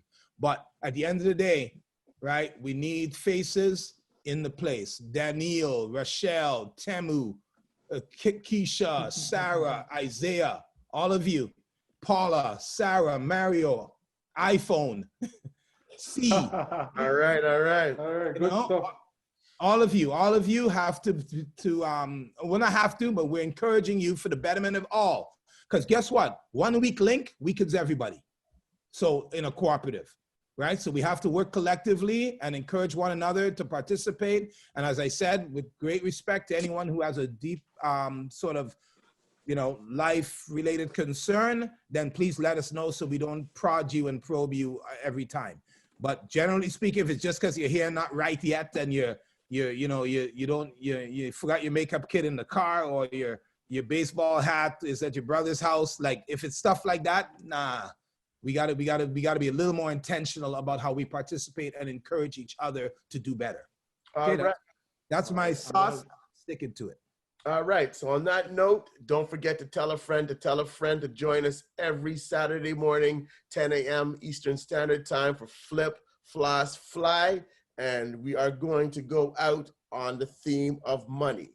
So investing it, saving it, and not at the forefront of everything that we do, but obviously we know that it impacts the quality of life for all of us. So let's not take it lightly. Peace out to everybody. Have yourself a good week. Stay safe. And remember, the word of the week is change. What are we going to do to change our community, ourselves, and our future? Bless up. All right. Have a good one. Thanks, Rob. Thanks, everyone. Some time in our lives. Go on, Michael. We all have sorrow. Michael, you know I'm Nadine's vocal coach. You could come to the session. You know. I could. I'm gonna do Louis Armstrong next week. I'm gonna prepare for it. Wicked.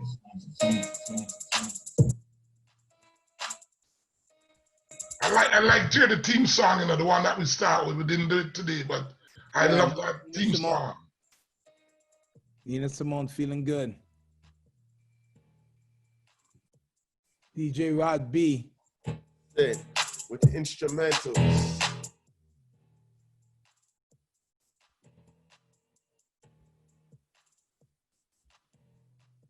Monica, what are you eating? Thank you very much for everybody who tuned into Instagram. How do you Yeah, access IG the Live Instagram people. Live? IG Live's in the building. Okay. How do you access the live? Like, what's the Instagram? What's the IG? Because Okay, I'll share that. I know people that can't have Zoom because it's like a school computer and the school only uses Google and it won't allow Zoom. I'll share that right now. Thank you for putting that out. Good thought. Good thought. I have a question.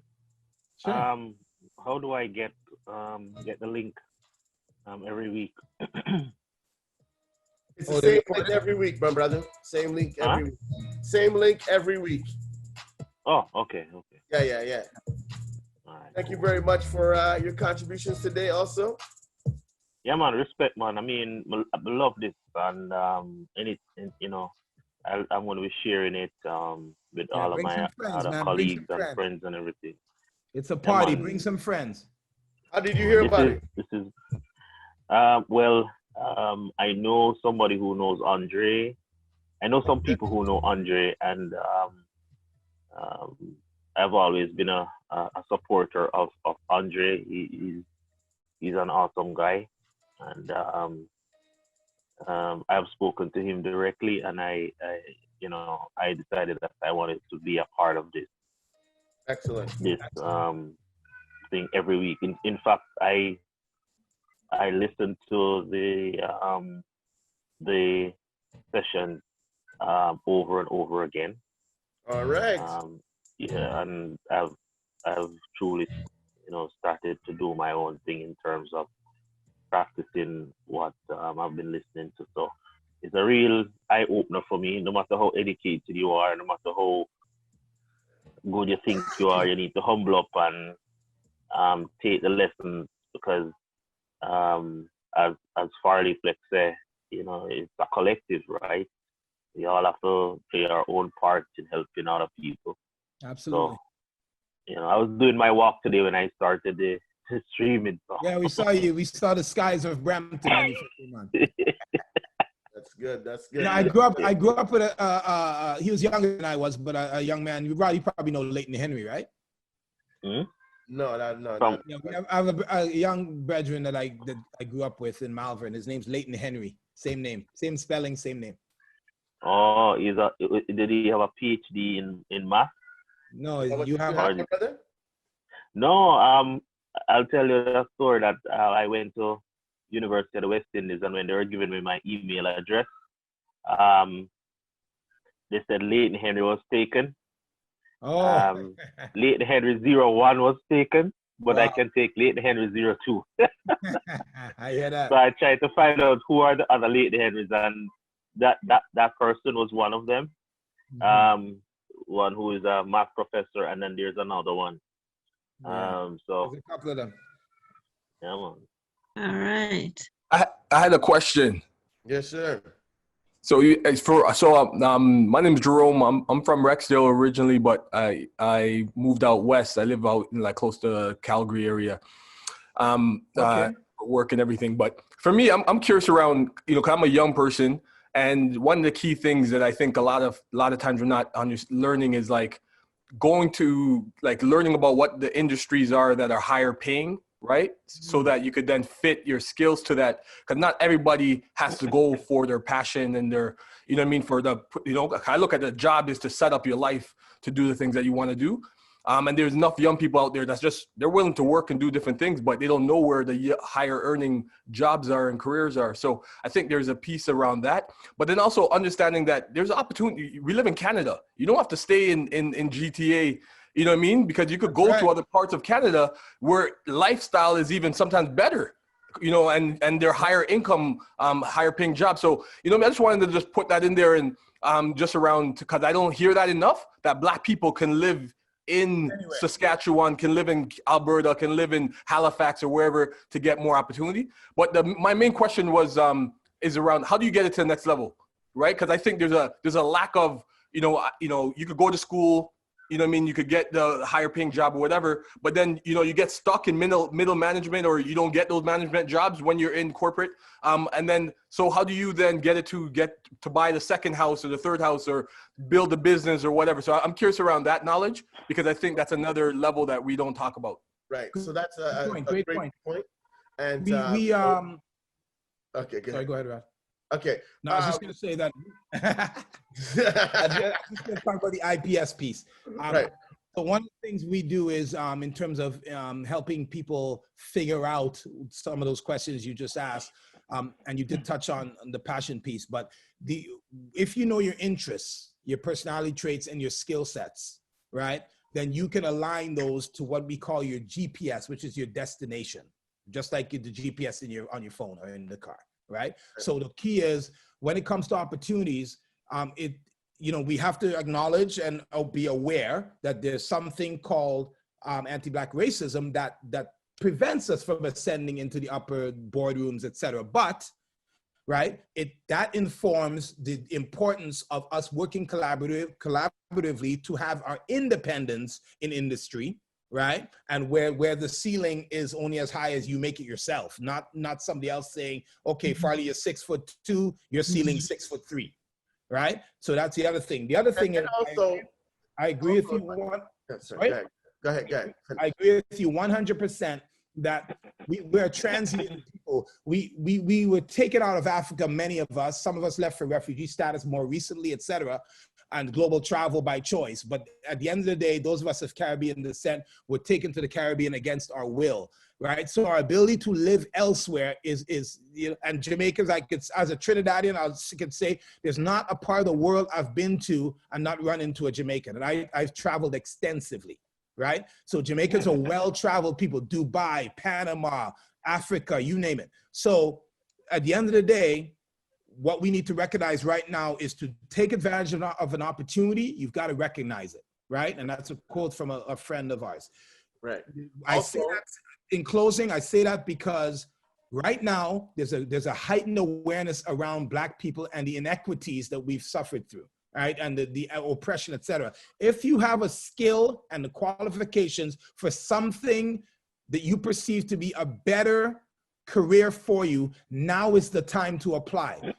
All the stars are aligning for Black people as we speak, if we take advantage of it and if we're ready for them, right? So that's the inspirational aspect of it. And the passion part, my brother, is strictly about the mental health piece. If you go for a job that is not necessarily part of who you are intrinsically, and I go for a job, same pay, right? But I love what I'm doing. My mental health wellness is likely, not guaranteed, but likely to be more stable than yours. And that's part of why, knowing who you are as a person is critical, right? You don't want to just take a job because it pays well. It's also important. I just wanted to also add one point to the young man. Think creatively, create your own. One summer, I created my very own job under Young Canada Works. So don't think that you can't be creative and create opportunities for yourself and for others. Thanks. Right. And that is a great segue to what I was going to say, in a sense of entrepreneurship. We can be in positions with corporations or businesses or whatnot and hit that ceiling. But when we're there, we should be observing and also getting as much information as we can, so that when if it's something that we've got a passion for, if that's where our interest lies, that we can create our own. Entrepreneurship is the biggest way in terms of finding wealth. And obviously, there's only so far you can go when you're in a company, unless you're the owner. So entrepreneurship, creating that avenue or that conduit, so there's no ceiling, is where definitely I can see where I found some opportunity, and that you will probably find that the majority of entrepreneurs, regardless of race, have also found that that's the area of growth. Like, right? when you think about it as a people, Rod, like, it's almost embarrassing that we don't have 5, maybe 8 Black car manufacturers. It's almost embarrassing because we contribute to the way, like, these guys are in the design room creating massive amounts of products based on our acceptance and contribution and flavor and style. And yet we can't go to a black car manufacturer and buy the maroon, or whatever you want to call the car, right? Like the it. maroon X4C. You know what I'm saying? Like it's almost embarrassing. And we have enough people who've contributed both in terms of socially, like what hip hop being the classic example of how we influence industry and get no return on the dollar. Zero. We actually lose money. We lose money from our contributions, you know, to all these different industries where they look at us as the tastemaker, but we're not the maker. And that's the problem. So we got to go from taste. Could I say something? Of course. Back to the back to the question that Jerome raised about young people and them perhaps not getting the opportunities to get jobs in certain areas. I was doing some research over the last week, and I recognize, I don't know if it was discussed or if anybody knows or doesn't know about it, but in Ontario, for example, Employment Ontario, they have grants that made available for for like businesses, right, who wants to train people. You see what I mean? So and they have on their site different job areas, and if you don't have the skill, right, you can be aligned with an educational institution to be trained free of cost, right? As long as you are a resident of Canada. So the persons who really work on those, who really access those things, are not necessarily our people.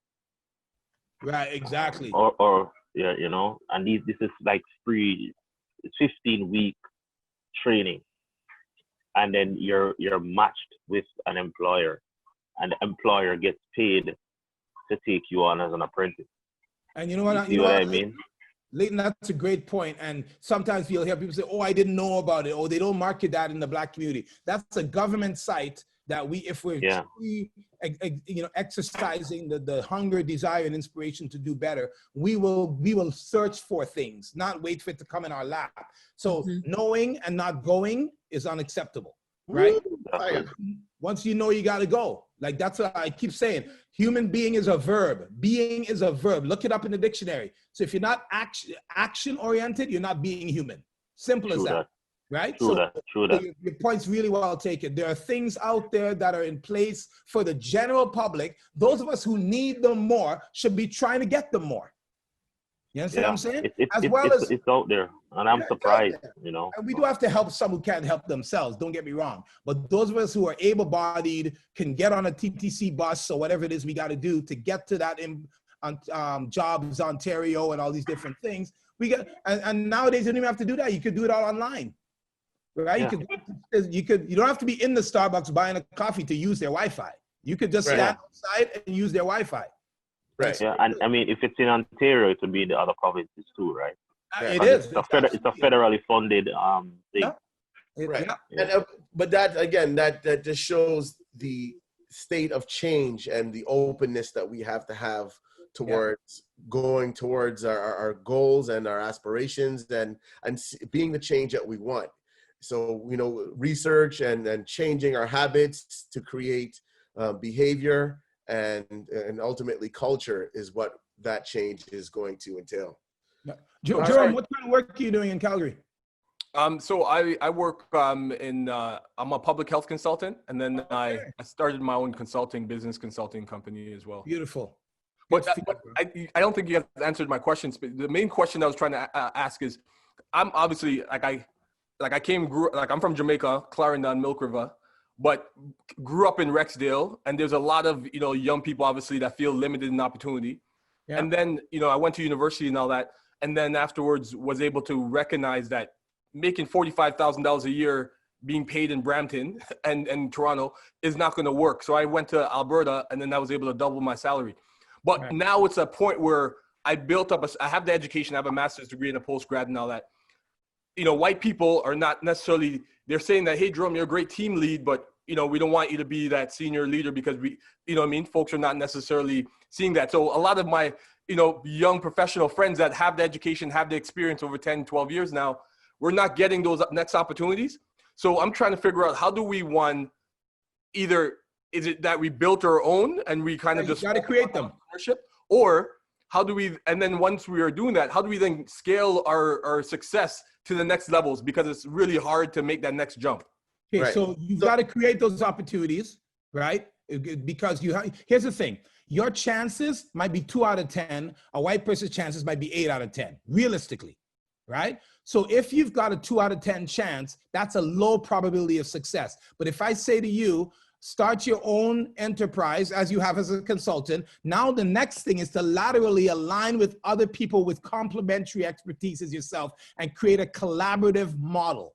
That's the goal. When we work together, when alligators cross the river, when you cross the river together, the alligators move away. You cross by yourself, the alligator attacks. So right? Well said. If I could just chime in, and this is just a hypothetical. So being a public health consultant, right now, as we know, we're experiencing the largest public health crisis in this lifetime, right? Mm-hmm. And obviously in our community, the Black community, it's even tenfold, right? So I'm not 1000% where you would go to look for this, but I'm sure in terms of even funding and whatnot to provide specific services for our community, that if you look far enough, you'll find something in the sense of, being able to provide that service specifically for our community, right? So a lot of it obviously will be researching and looking outside of those boxes and looking and maybe for allyship or partnership, so that you're able to have something unique if that's what you're striving to do, right? So entrepreneurship, again, will be the opening up of that closed box, again, that we've always hit our heads on. And I can speak from experience in the sense of, I used to work for the city of Toronto, and I was in a position that I was the lead, but it was only going so far. I couldn't move no further. But it basically took myself to jump out with both feet, having a plan, to look for opportunities, and to be my own boss, or have in partnership with Farley to make this happen. And it was the best financial decision I've ever made. And obviously in the sense of not just financial freedom, but freedom to make choices and to be empowered and to have that own autonomy. There's nothing like it. So and there's no ceiling. Literally, there is literally no ceiling. So that's one of the things that we definitely would recommend. And and just being curious of your potential. That's one of the C's that we're going to talk about. But when you're curious about your potential, and we look outside of that comfort zone, and we're looking at all the opportunities that exist. The sky's the limit. And now, because of there is literally no borders, to consult in any other part of the world where public health is an issue, that there's the opportunity and there's the capacity to do so. So.